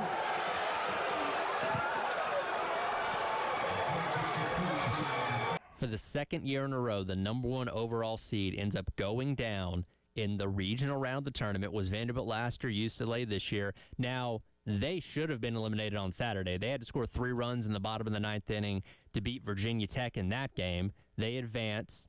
They end up in a 10-inning game with St. Mary's yesterday, and the Gales end up walking it off, sending UCLA packing. Talk about major disappointment, but does that go to show that maybe UCLA was just very overrated all year? Maybe the schedule they played in the Big Ten just really wasn't a good enough test or eye test to show just what this team really is, because when you put them up against, and again, I would say the teams they're playing are probably about equal or lesser than, like, at least on paper, when you look at what they are compared to the Big Ten.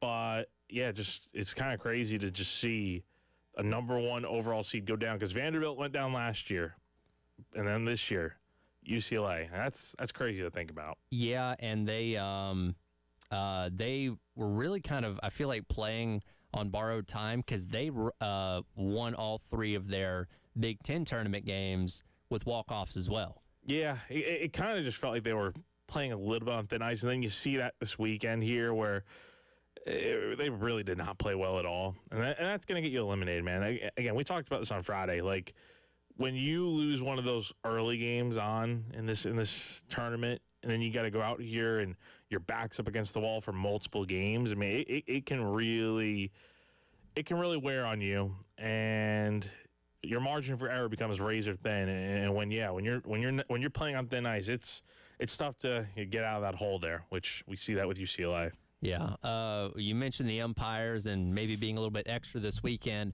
A lot of situations of ejections over the course of the weekend. One of the most notable ones being in the Nebraska-Arizona State game. This was an elimination game where the umpires tossed Landon Harrison, who's the Big 12 Player of the Year for Arizona State, for flipping his bat on a, I guess it was a high strike 3 call there, and he ended up not being able to play in the regional final, which Arizona State would lose yesterday to Ole Miss. Pretty significant when you don't have your best player and the best player in the whole conference there for the most important game of the season. Okay, getting ejected, yeah, I understand it. The guy flipped his bat high into the air out of frustration. Yeah, you get ejected for that. I understand that. Missing the next game, though, I disagree. I don't like the way, as we're going to get into talking about the next guy here with another ejection, because there was more than one. The rule of that means you have to miss the next game, I just think is so ridiculous. Like, eject the guy, let him be out for the rest of the game. It's the 4th inning when this ejection happened, by the way. Right. So still a lot of baseball left to be played.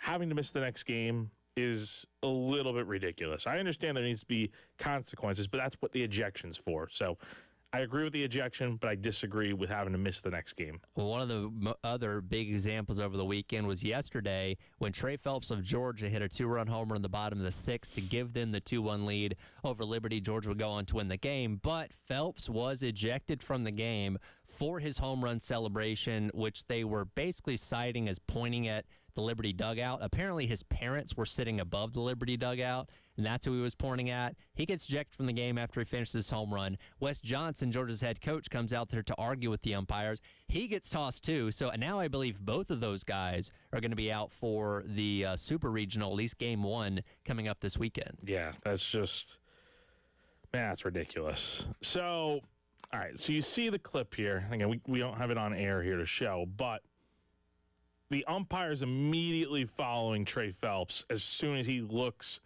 and watches that ball. Yeah, it's not like he's doing anything like crazy or anything. He's kind of just watching it go a little bit. Then he drops his bat, doesn't do any insane bat flip, and then he looks over at, I guess I can understand it from the umpire's perspective of thinking he looked directly at the Liberty dugout, but then you have the added context of him looking up into the stands at his parents. I disagree with ejecting him here in this situation. I understand why it happened because I can see the perspective of the umpires thinking he's taunting the dugout for sure. But if it really was the case where he's looking at his parents and whatnot, then I think that's wrong. And I think you can kind of tell in that video a little bit he is looking at his parents. Whatever happened to just having fun? Like, why can't baseball players have fun? Why does everyone feel like they need to get everyone feels like they're getting their feelings hurt when somebody does something pretty cool, right? Like, you can't celebrate a big moment, otherwise you're getting ejected. I just think that's wrong, in my opinion, and he should be able to celebrate here. He should be able to basically do, as long as he's not going into the dugout and screaming in the guy's face or whatever, I don't have a problem with him kind of giving a glance to the dugout. And if he's really looking at his parents, I think that's wrong to eject him here. Yeah, I think we're getting a little too specific with some of these things now, and you're right. The umpire was already kind of following him as he was leaving the batter box. So kind of like he was looking for a situation to pull the ejection there, which, again, he's not going to be able to play in the Super Regional this weekend, game number 1, as Georgia will take on Mississippi State. Well, we didn't have a ton of success when it came to the state of South Carolina in the NCAA tournament, but there was at least this moment from over the weekend. The lead is in the on-deck circle. 1-0. Back through the middle. It's a base hit. Anderson scores. Gets it around third. The Citadel wins!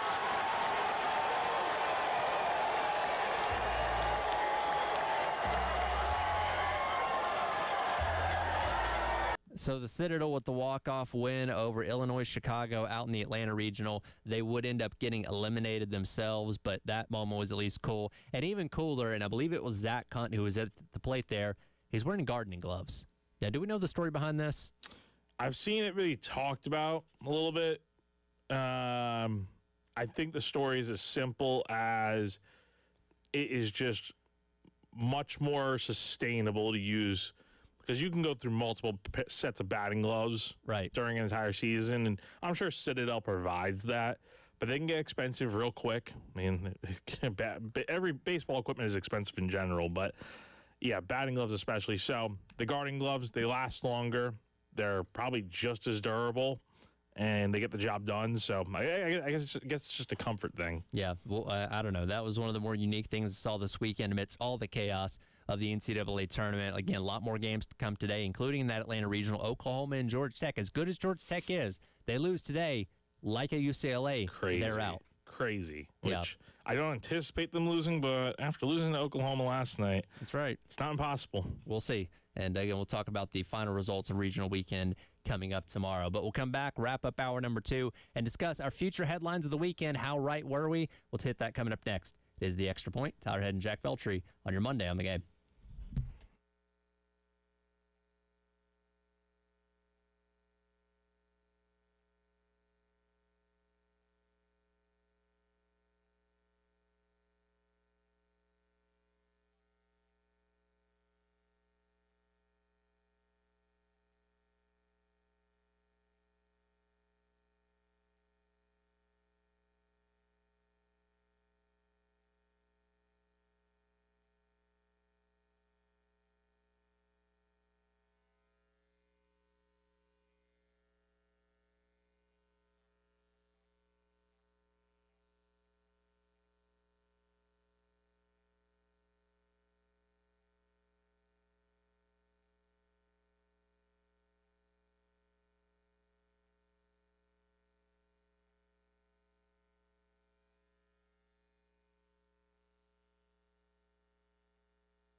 graphic reads, bring on Vegas.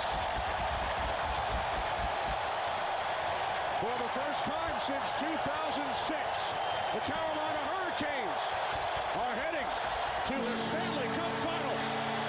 Welcome back in. Extra Point. It's our head Jack Felcher wrapping up hour number 2 on your Monday here on the game. There you have it.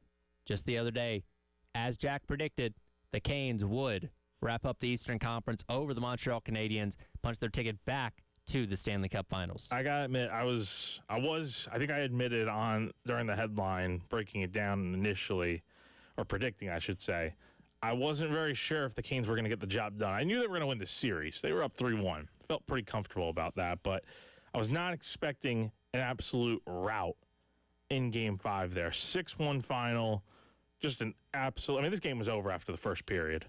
I mean, I was texting Caroline, who's a huge Canes fan, the entire time. Like, when I saw the Canes were up 3-0, I'm like, oh, congrats on going to the Stanley Cup. And she's like, don't jinx it, don't jinx it. And then they go up 5-0. I think everyone knew that was kind of it then and there. So I knew she had a great time watching that game from home. But, yeah, I mean, basically more of the same. Freddie Anderson was great in goal. Only gave up 1 goal and 24 shot attempts. Really good performance from him. I think you got good performances from your main core guys for the Canes. And, yeah, now it sets up a interesting Stanley Cup Finals with the Canes hosting the Vegas Golden Knights tomorrow night at the Lenovo Center. Got a really good chance to, again, first time back in the Stanley Cup for the first time since 2006. I think they've got a really good chance to win this series here. So this will be your wife's first experience of watching them, or I guess like cognitively watching them and understanding with them in the final, right? Because she would have been too young to really grasp and understand back then. Her story's interesting because she did not grow up a huge sports fan really at all. She didn't really have any teams. Okay. And then her roommate in college, who she still lives with now, got her into hockey, and she became a Canes fan a couple of years ago. So okay, so she wasn't even aware back in 2006. No. So this is all new for her.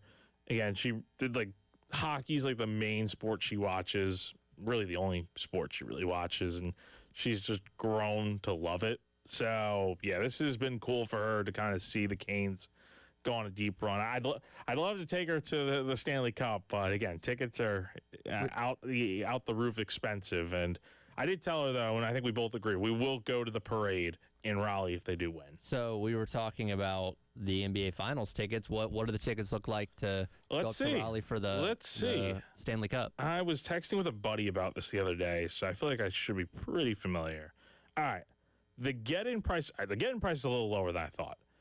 The lowest price ticket is $981, which it's not good. I mean, that's an arm. That's basically an arm and a leg, I think, for me to go to a game. Sure. Like the most I would pay for tickets is like $500 maybe. But to pay $1,000, and again, that's for nosebleeds, which I'm fine with because I've sat up in the nosebleeds a handful of times at the Lenovo Center. It's fine. But yeah, the lowest price ticket for game 1 is going to be somewhere in the ballpark of about $1,000. Now, would you want to be at an event like this just to say you were there, even though if your sight lines aren't great? Yeah, I guess so. And I don't think there's bad sight lines at the Lenovo Center wherever you're sitting. It's just cool to be there for sure. But I think I'd rather be, and Caroline and I have had this discussion about this because we talked about this the other day. Yeah. Whether we want to go or not. I just think it makes sense to just not spend the money there, especially when we got the reception to plan. That's true. Got other expenses. We've got a move-in coming up. I mean, we've got other things to think about right now. And plus, if we want to take a vacation anywhere this summer, that would cut into the fund for that. So I don't think we're going to be going. But if the Canes do win, we will be going to Raleigh for the parade. Okay. So there's that. I think that's fair now, and the hope and anticipation is that they'll continue to be this good, so you get opportunities to go to the Stanley Cup Finals some point in the future. Yes. Now, as for you, with your headline, we cannot forget about that. Wemby. Yeah. I said Wemby was going to go off and the Spurs were going to win game number 7 to advance to the finals. And now I guess we got to draw the line of what does go off mean? He had 22 points, which was a good night. 7 rebounds. That's a good night for Wemby, but I don't think that's going off. That's my opinion. I think going off is like an SGA type of night where you have 30 plus points. I think that is going off. Yeah, I think the line, especially in the NBA, going off, you're talking probably in that 30-ish point range. Because again, because of what he's averaged, 27 through this series so far. So he's been below. It was below what that average was, like 41 the other night, 33 in game 4. That's a little bit more kind of in the going off category. Now, I will say he struck fear in the heart of Chet Holmgren the entire game. Because Chet, as we mentioned earlier, was afraid to shoot. So that's a stat that doesn't show up on the stat sheet, but was very effective for that game. No, absolutely. I mean, Chet Holmgren really needs to take a look in the mirror and figure things out, because the fact that he only took 2 shots just shows me that, yeah, he was scared to shoot against Wemby there. Yeah, I felt bad. SGA was doing all the work the other night. Hey, it happens. That's what happens when you're the MVP. Got to carry the team sometimes. We'll have another fresh champion. Spurs and Knicks get rolling on Wednesday. That'll do it for the Extra Point. Coming up next, Gamecock Central Takeover Hour presented by Firehouse Subs on your Monday on the Game.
11 o'clock on your Monday morning. Welcome back in. It is the Gamecock Central Takeover Hour presented by Firehouse Subs. Just Tyler and Wes along with you here on your Monday. Chris will be back in with us tomorrow as we're officially in the month of June, man. See, year's almost halfway over. We're getting that much closer to football, that much closer to figuring out who the next head baseball coach is going to be. A lot going on, man. How are you? I'm good, man. There are no June doldrums at all in Gamecock Nation. We got a ton going on. The recruiting push is here. Hopefully we find out something on this baseball search soon. So, yeah, man, lots to get to, lots to talk about. I'm excited. You sound better than I'm assuming you sounded on Friday, so we're back 100% healthy, good to go? 90%, but I've been cleared to play. Now, was it one of those things where, like, the baby got you sick? Because those can be pretty nasty.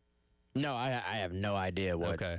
I went to the doctor. They gave me a couple things they thought it might be. I still don't actually know what was going on. So always got to be careful. Yeah. Yeah, for sure. But as we mentioned, baseball, hopefully figuring out who the next head coach is going to be very, very soon here. Yesterday, Coastal Carolina's season came to an end after they got eliminated by Florida State down in the Tallahassee Super Regional. And as expected, Kevin Schnall was asked about his future at Coastal Carolina. I've got a 5-year contract at Coastal. I'm the head baseball coach at Coastal Carolina. Can't stress it enough. In the last 25 years, we got the 5th best winning percentage in the entire country, the 6th most wins in the entire country. The past decade, we've got the most wins in the state of South Carolina. We've been to Omaha twice. We won a national championship. We were in the national championship finals last year. Only 4 teams in the last 12 years that advanced to the College World Series finals multiple times. Vanderbilt, Florida, LSU, Coastal Carolina. As long as we continue to be successful, people are going to continue to call Coastal Carolina to gauge interest in us in their jobs. I don't blame them. I would too. So everything he said there was true. He does have a contract with Coastal that runs through 2030. As of right now, they are one of the most successful programs, certainly in the past decade, including that national championship 10 years ago and playing for it again last year against LSU.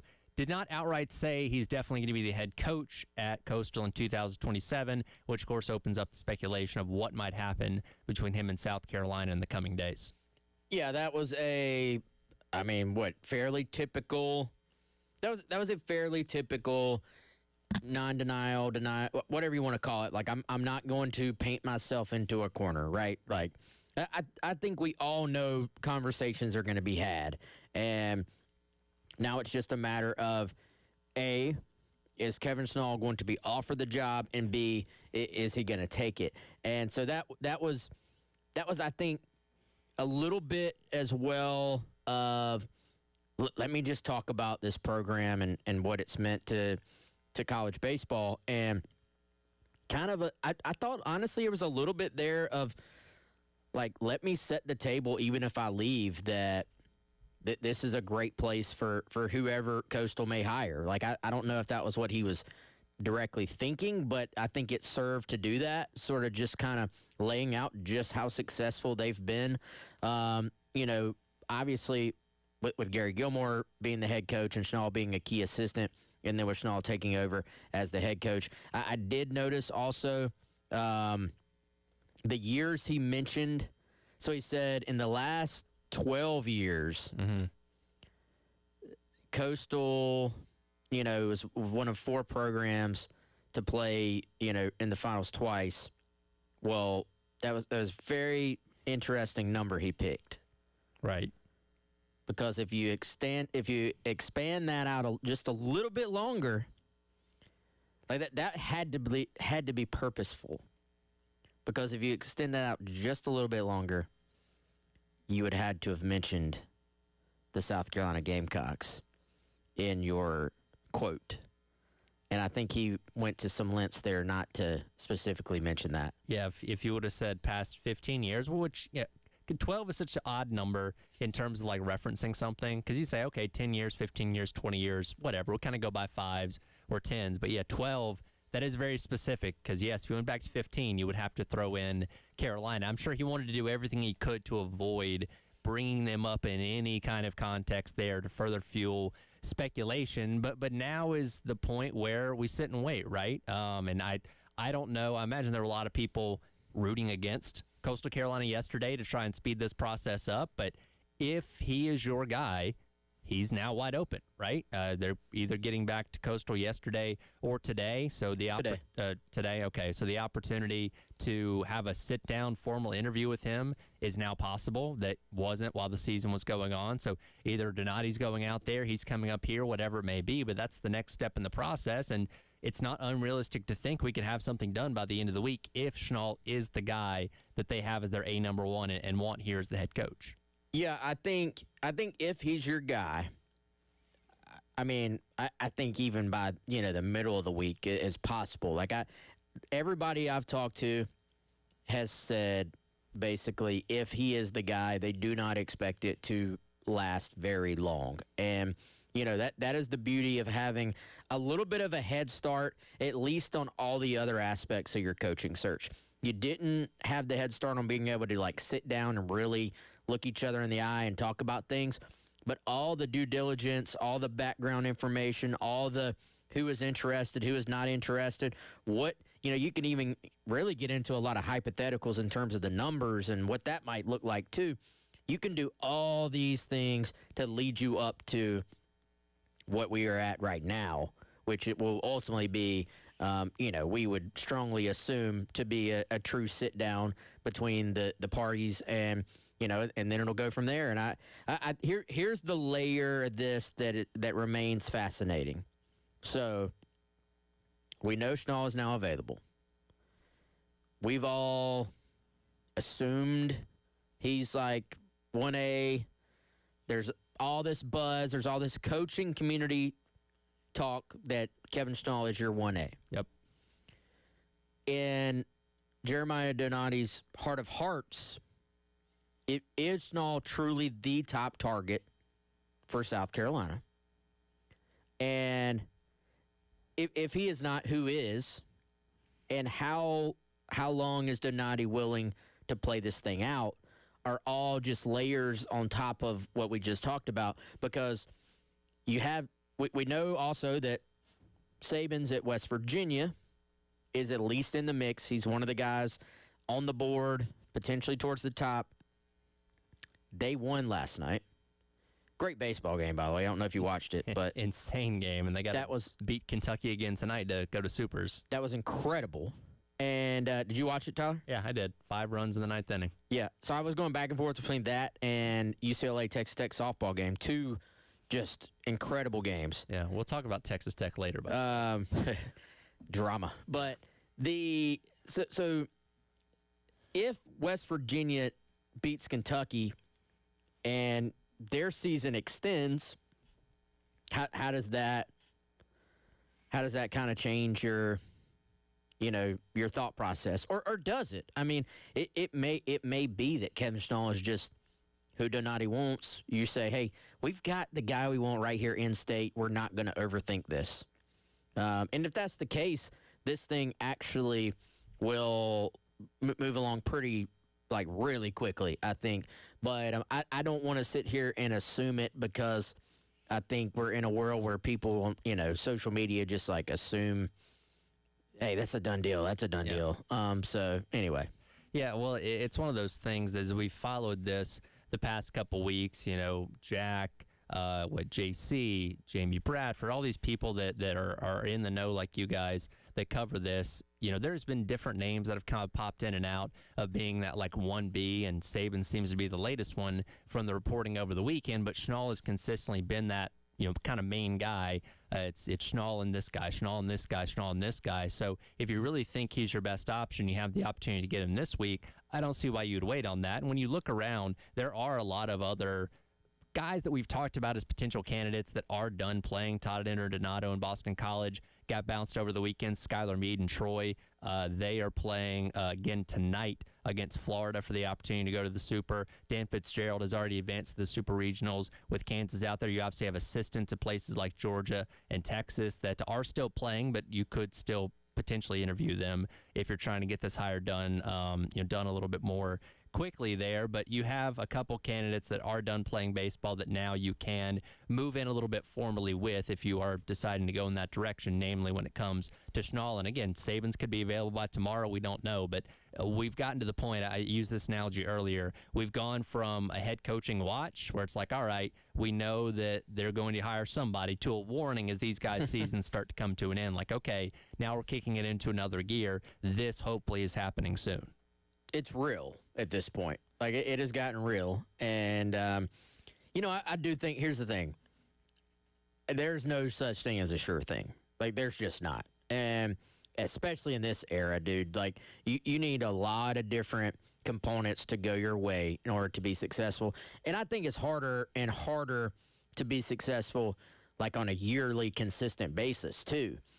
So I'm not going to sit here and say if they hire Schnall or hire Sabins or hire whoever, automatically, guaranteed South Carolina's going to, be the phoenix that rises from the ashes and be the best program in the SEC.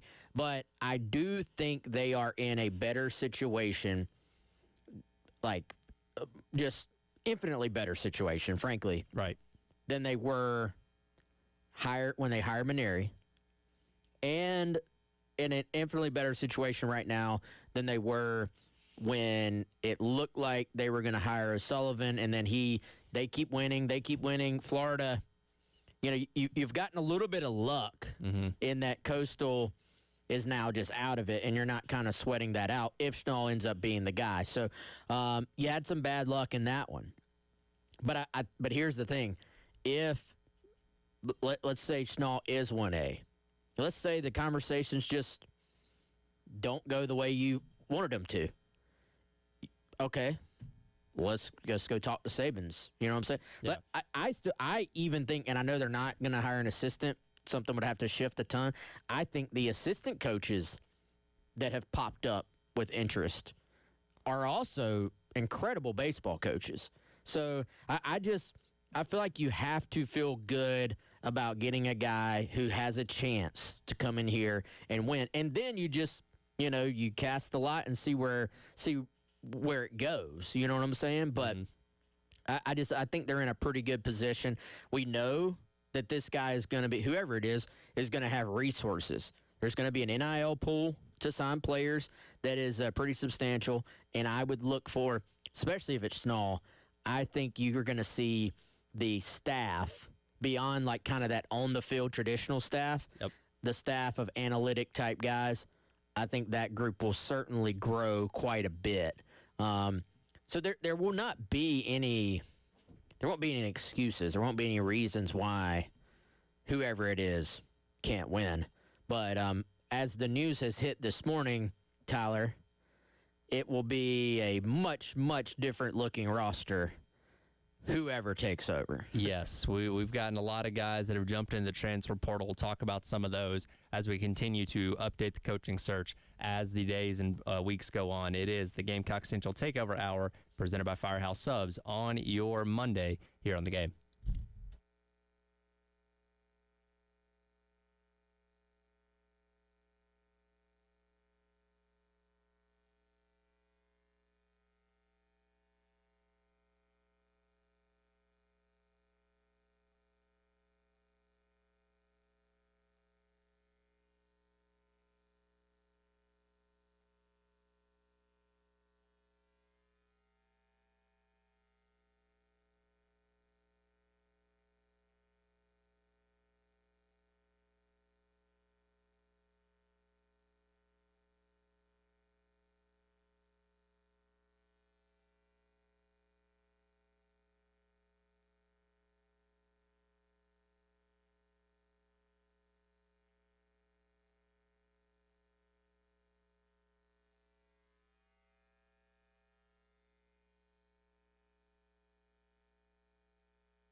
All right, welcome back in. Gamecock Central Takeover Hour presented by Firehouse Subs, Tyler and Wes. Along with you here on your Monday on the Game, we are getting closer to figuring out who South Carolina's next head baseball coach is going to be. Maybe it's Kevin Schnall. As Coastal season came to an end yesterday, again, Sabins and West Virginia play an elimination game tonight out in Morgantown. Their season can come to an end tonight to where he becomes available. Regardless of who the head coach is going to be, this roster, as expected, going to look very, very different as we go into 2027. We have talked earlier on this morning, Jack and I did, about a handful of guys that had already previously announced their commitments to the portal over the course of the weekend. Josh Gunther, Harmon, Valentin, Dudley, and Gavin Braylon earlier on this morning. We just got a whole nother rush of guys in the past hour that, according to Jamie Bradford, the Big Spur through Gamecock Central, have also are reportedly also going into the portal. That includes Bo Hollins, Riley Goodman, KJ Scobie, Hudson Lee, Zach Russell, Logan Prisco, and yes, Will Craddock as well. And the two most notable of those, of course, being Will Craddock and probably KJ Scobie, who are two guys that I think a lot of people pointed at and said, hey, maybe you can hang on to those guys as potential pieces to build with the new head coach. But for now, they're in the portal. Yeah, and I let me preface and say, in general, guys, I wouldn't spend 1 ounce of my worry about the portal. Like, we know this thing's a rebuild. We know it's going to be a complete just reset of the program. So whoever's coming in, they're going to bring in their guys, man. Wherever they're at, I'm assuming they have some guys who may even want to follow them, whoever the coach is. So I don't think you get too worked up about the portal just because of the results the last 2 seasons. You know, remember we were talking about the Mainieri era beginning. Mm-hmm. South Carolina's program was not that far off. So you're sitting there going, hey, can you keep an Ethan Petrie? I mean, Petrie is killing it, by the way, in the minors right now. Petrie is an elite talent, and your program's not far off. So naturally, you're going to have that conversation. Who can you keep here that can help the next coach succeed? And I think at the time that's a very valid conversation. This time, I just don't know if it's quite as valid, because here's what we do not know, Tyler. We do not know. Maybe some people do. Maybe Jamie knows. Maybe some people who are like really intimately cover baseball. Maybe they know. But what I don't know, what most of us don't know, which of these guys are positive in the locker room and the dugout, and which of these guys are a negative aspect of the locker room and the dugout. And I'm speaking incredibly generally, not about any of these guys in particular, but which guys, even if they're talented, are you just better off for everybody for a fresh start? Because there's been a lot of losing the last 2 years. So you don't want people who have just set into that thought process of, well, this is what South Carolina baseball is now. So I don't know that we can sit here and judge really any of these guys leaving on whether it's good, bad, or indifferent. I say it's going to be a reset anyway. All that said, let me contradict myself just for a moment. Will Craddock, definitely talented enough to help this team, whoever the next coach is. And he's a high school guy with 2 years of eligibility left. Or two, he has more than that, but 2 years before he probably goes to the pros, I should say. Right. The other one, actually, Tyler, that stands out to me is Riley Goodman, just because of the upside. Yep. I know the numbers this year weren't great, but you saw some things from him down the stretch. And also, Tyler, we know how much he was talked about in the preseason. I mean, this kid was talked about by D1 Baseball as being a potential SEC Freshman of the Year candidate. Those guys do not grow on trees, and so if you have one of them in your program, you would obviously love to keep him. So, but again, with all the guys listed, and this list will continue to grow, I don't think you get too worked up about anybody leaving just because we don't know the dynamics behind the scenes. Yeah, and again, there was a couple guys there like Craddock and Goodman, Scobie in there as well that I think a lot of people looked at and said, okay, I can see the potential this guy has if he does decide to stick around. But at the same time, I can understand where these guys are sitting as the portal does officially open up today. You don't have a head coach hired. Yeah, you got Stewart and a couple of the assistants that are still around as kind of a skeleton crew from what the last era was, just kind of trying to hold things together until the next head coach hire is made. But the clock is always ticking with the transfer portal, and especially for some of these higher end guys like a Craddock that could probably get snatched up pretty quickly. You may not want to wait for what could be another couple days to maybe another week or so to find out who your next head coach is going to be. And again, as we always say, there's always the opportunity to come out of the portal too. So you can be in there for a while, see who the next head coach is, say, you know what, I think I want to play for that guy if he wants to have me back, and you can't always come back. So it's not an open and shut. These guys are done at Carolina. Most of them will be, but that opportunity to come out of the portal is always there. But I can understand why getting in as it opens is the most advantageous for these guys as they're trying to find out what their next opportunity is going to be. No, for sure. I think, if it was my kid, I'd probably be telling him, and unless you're just a South Carolina Gamecock through and through, like you bleed garnet and black, this is where you've always wanted to be. Maybe there's some guys that say, I just want to play for this program, and I want to be part of fixing it. And I think you respect that. But just from a career standpoint, can't say I blame any of these guys. I'll be very curious too, Tyler. What does, remember in football, remember last year, some of the guys that were, frankly, told to leave or kind of eased out of the room in baseball, what does it look like in terms of their market, in terms of where they end up? We saw some guys from last year's group where I think, frankly, all of us were looking around kind of going, you didn't want to keep that guy? Yeah. And several of those kids have done pretty well at their next stop and at a pretty high level. So I don't know. Some of these guys we just listed will have very big markets. Like I think Craddock will have a great market.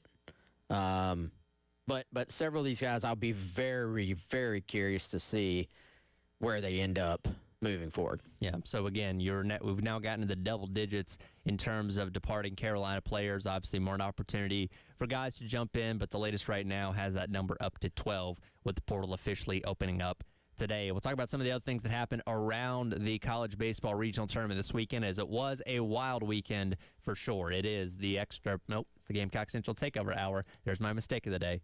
Presented by Firehouse Subs, Tyler and Wes, on your Monday on the Game.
All right, welcome back in. It is the Gamecock Central Takeover Hour presented by Firehouse Subs. Tyler and Wes along with you here on your Monday on the game.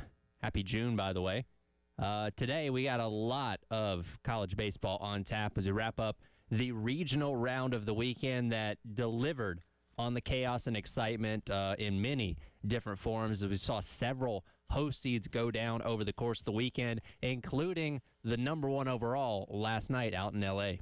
The pulse of the stadium, what do you think it is? $1.50? Ground ball to third. Into left field. Base hit. Rounded third. Here comes Cody Kashimoto. And St. Mary's has won the game.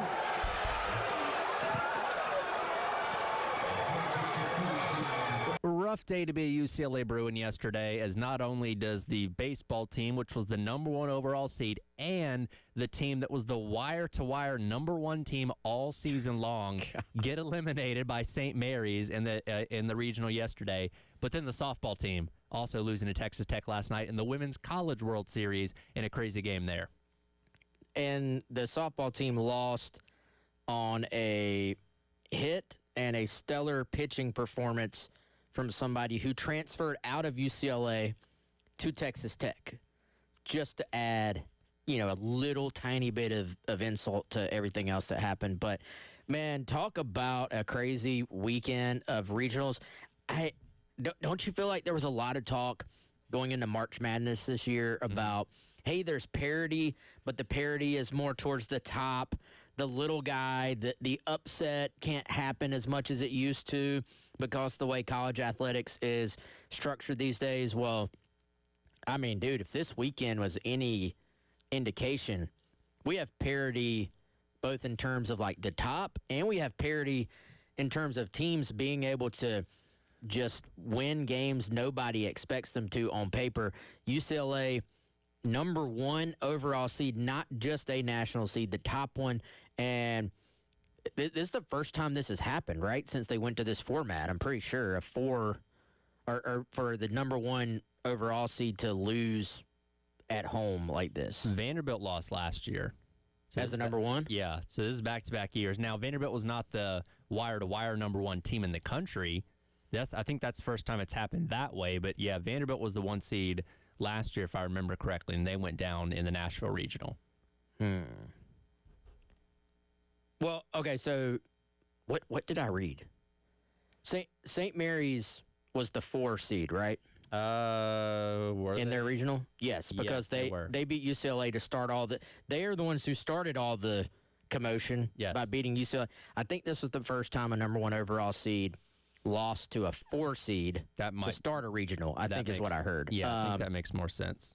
Because lost in all this is poor St. Mary's that beat UCLA twice, mind you, got eliminated by Cal Poly. Yep. So they're sitting at home, too. They had the best weekend they ever could have imagined and still got sent home by losing to Cal Poly. So great effort by those guys, though, man.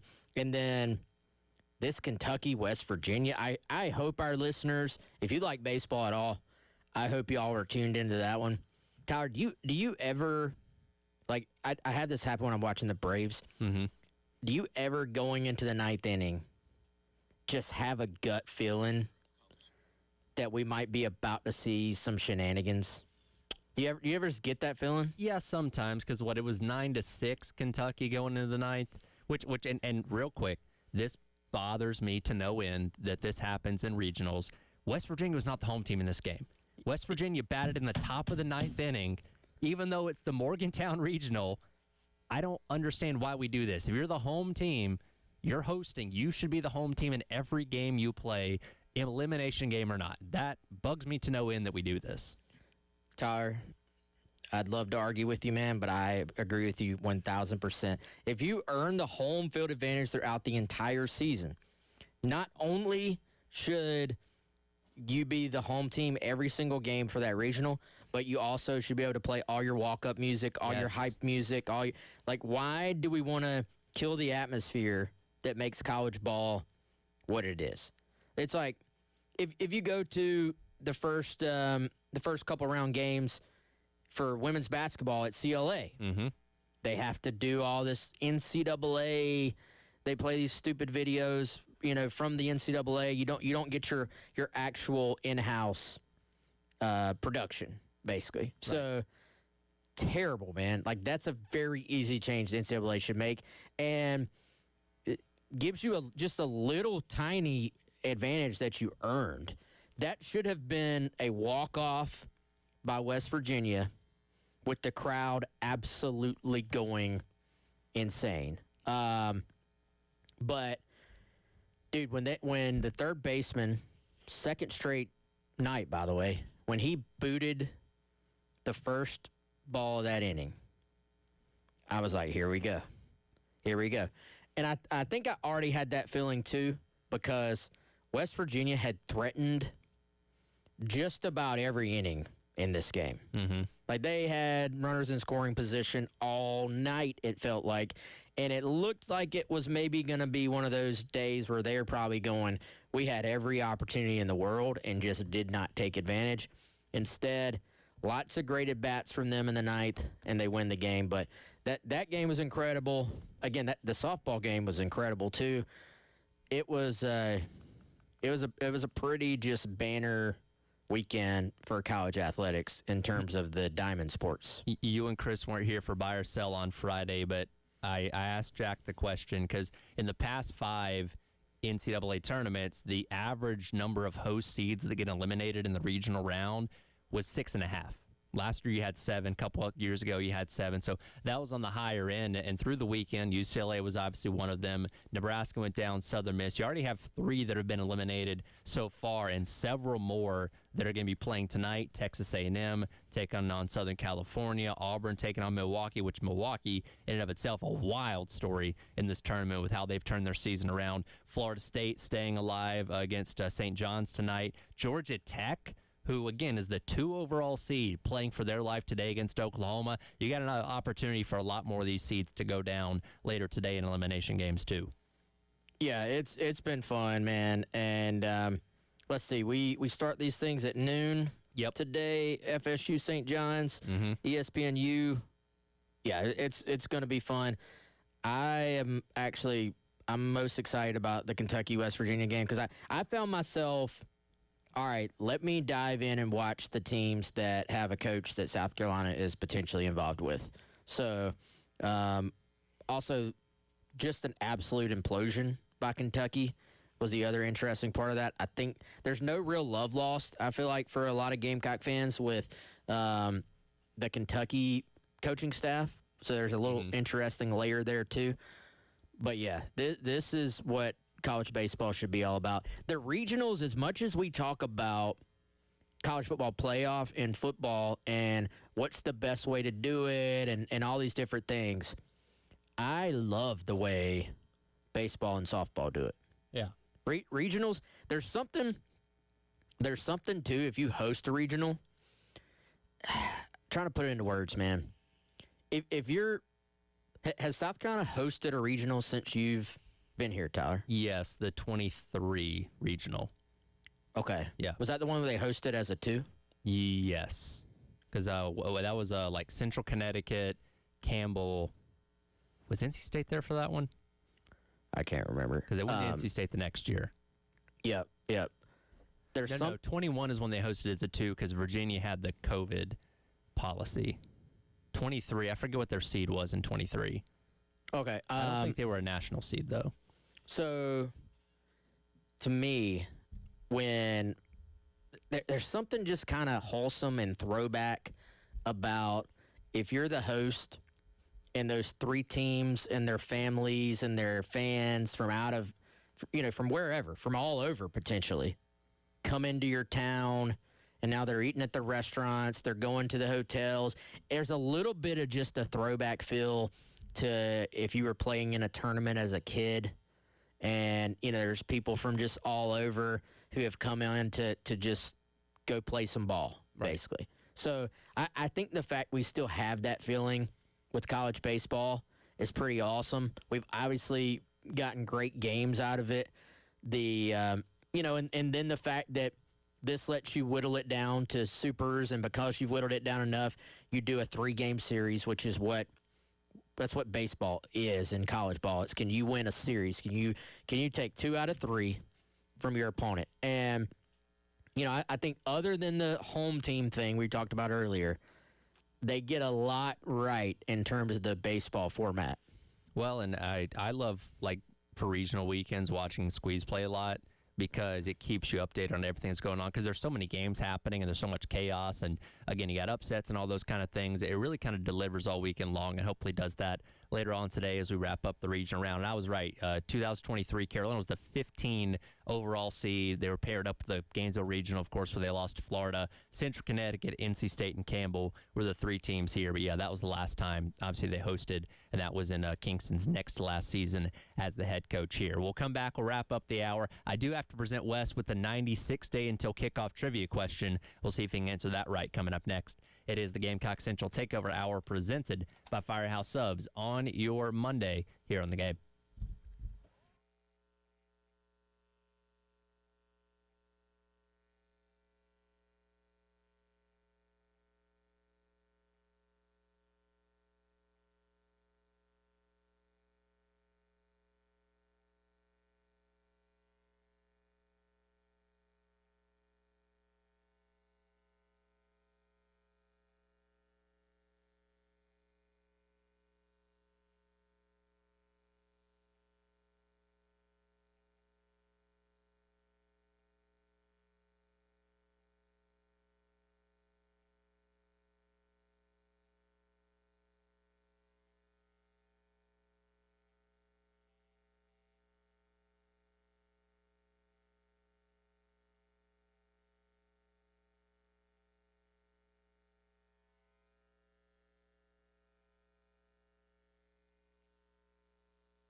All right, welcome back in. It is the Gamecock Central Takeover Hour presented by Firehouse Subs. Tyler and Wes wrapping up the hour here on your Monday on the Game. We'll get to the controversy with Texas Tech and Tennessee on the softball front in just a moment. But we are 96 days away from kickoff, and we got some more trivia coming your way. I will tell you, Jack did not get Friday's trivia question right, so neither you nor Chris got a point. So Chris is still holding a half-point advantage early on in the process here. Did Jack have a good guess, or he just didn't know? He just didn't know. He was just kind of throwing things at the wall, trying to find something that stuck.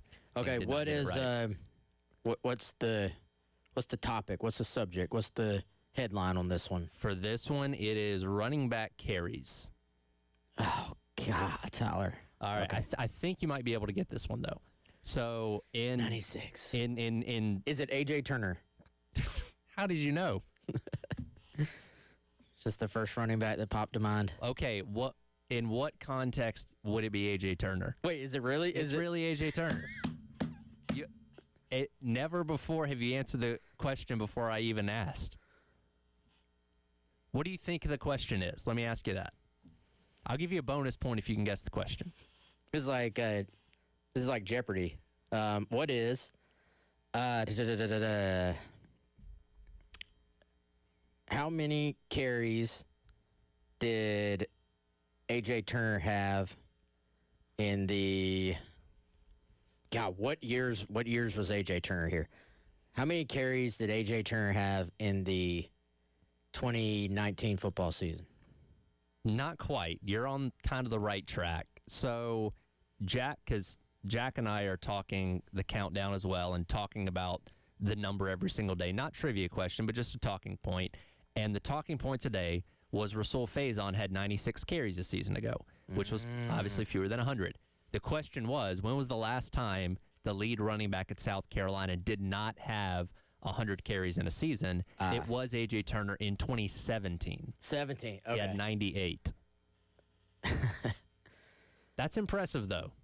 I was just doing the guys naming football player names, you know what I'm saying? But when A.J. Turner was the first running back that just popped in my mind because I figured he was obscure enough to be a question, but he actually played enough that he played a lot, but if you're thinking carries, he was never like the bell cow, carry the ball 30 times a game type guy. Well, he and Tyson Williams split the load pretty evenly that year in 2017. Rico Dowdle also there, again, didn't become a superstar until he got to the NFL in these past couple of years. But injuries slowed Rico's career a lot. That was a talented kid, man. There you go. Oh, well, Wes answered the question. I get that. That's impressive. That's impressive. I got that full point, right? Yes, you got the full point there. What was the question on Friday? The question was, what was the one, because in 1999, Carolina went over. What was the one team they had a one-score game with? Do you know the answer to that? Was it NC State? Vanderbilt. Are you sure? Yes. No, they lost to NC State. Was it like 10-0 or something? It was a multi-score game. Also, that Vanderbilt game, to my knowledge, maybe you can help me on this one, the only time Carolina's had two safeties in one game, because they scored 10 points with 2 field goals and 2 safeties.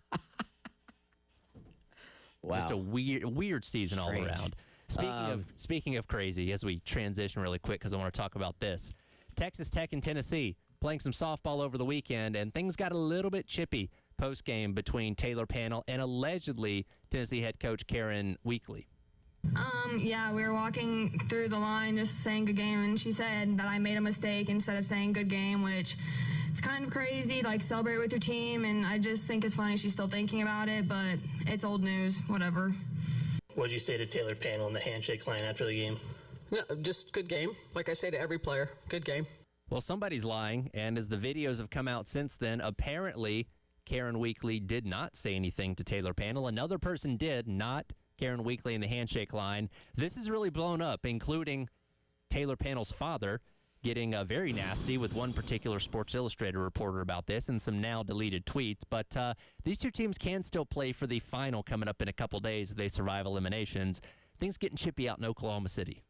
Well, I mean, worth noting, Tyler, that Texas Tech got chippy with Florida just last week as well with the Super Regional there. So there is so far a common denominator here, and there's a reason why I heard that a lot of top programs don't even want to schedule Texas Tech right now in the regular season, just as their one kind of way to get back at them.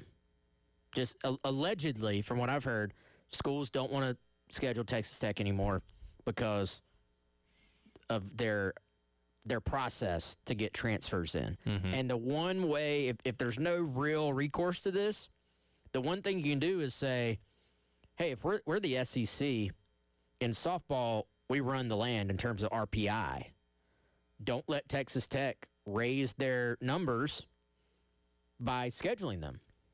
So Texas Tech has, frankly, I think, rubbed a lot of people the wrong way in the softball world, but I'm not so sure they care.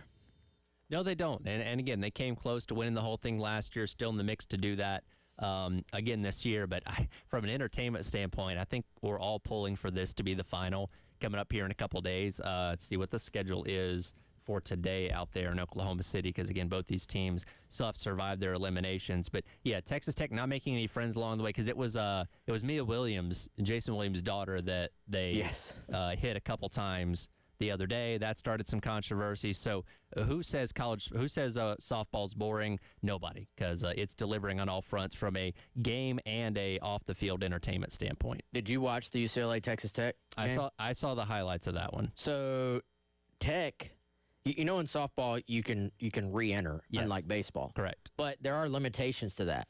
Well, what Tech has started doing is they will play Caitlin Terry and Nyjah Kennedy in the field as well.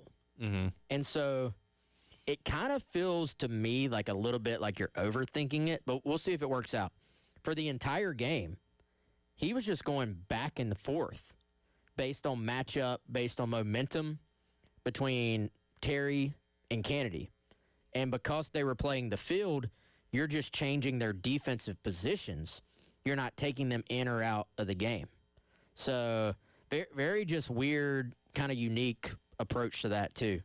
Texas taking on Tennessee later on today at noon. Another game, if necessary, at 2:30. And Alabama and Texas Tech at 7. Another game with them at 9:30, if necessary, as well as the Women's College World Series rolls on in Oklahoma City. Keep up with that, as well as what's going on with baseball regionals as the week goes along. Halftime show up next on your Monday on the Game.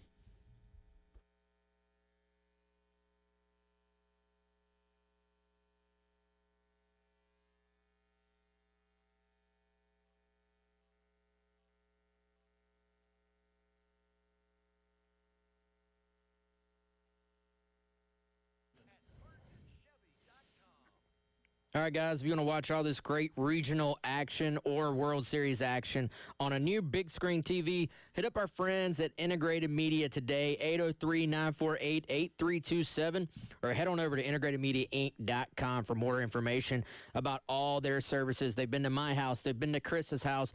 Let them come to your house, too, and upgrade your sports viewing experience.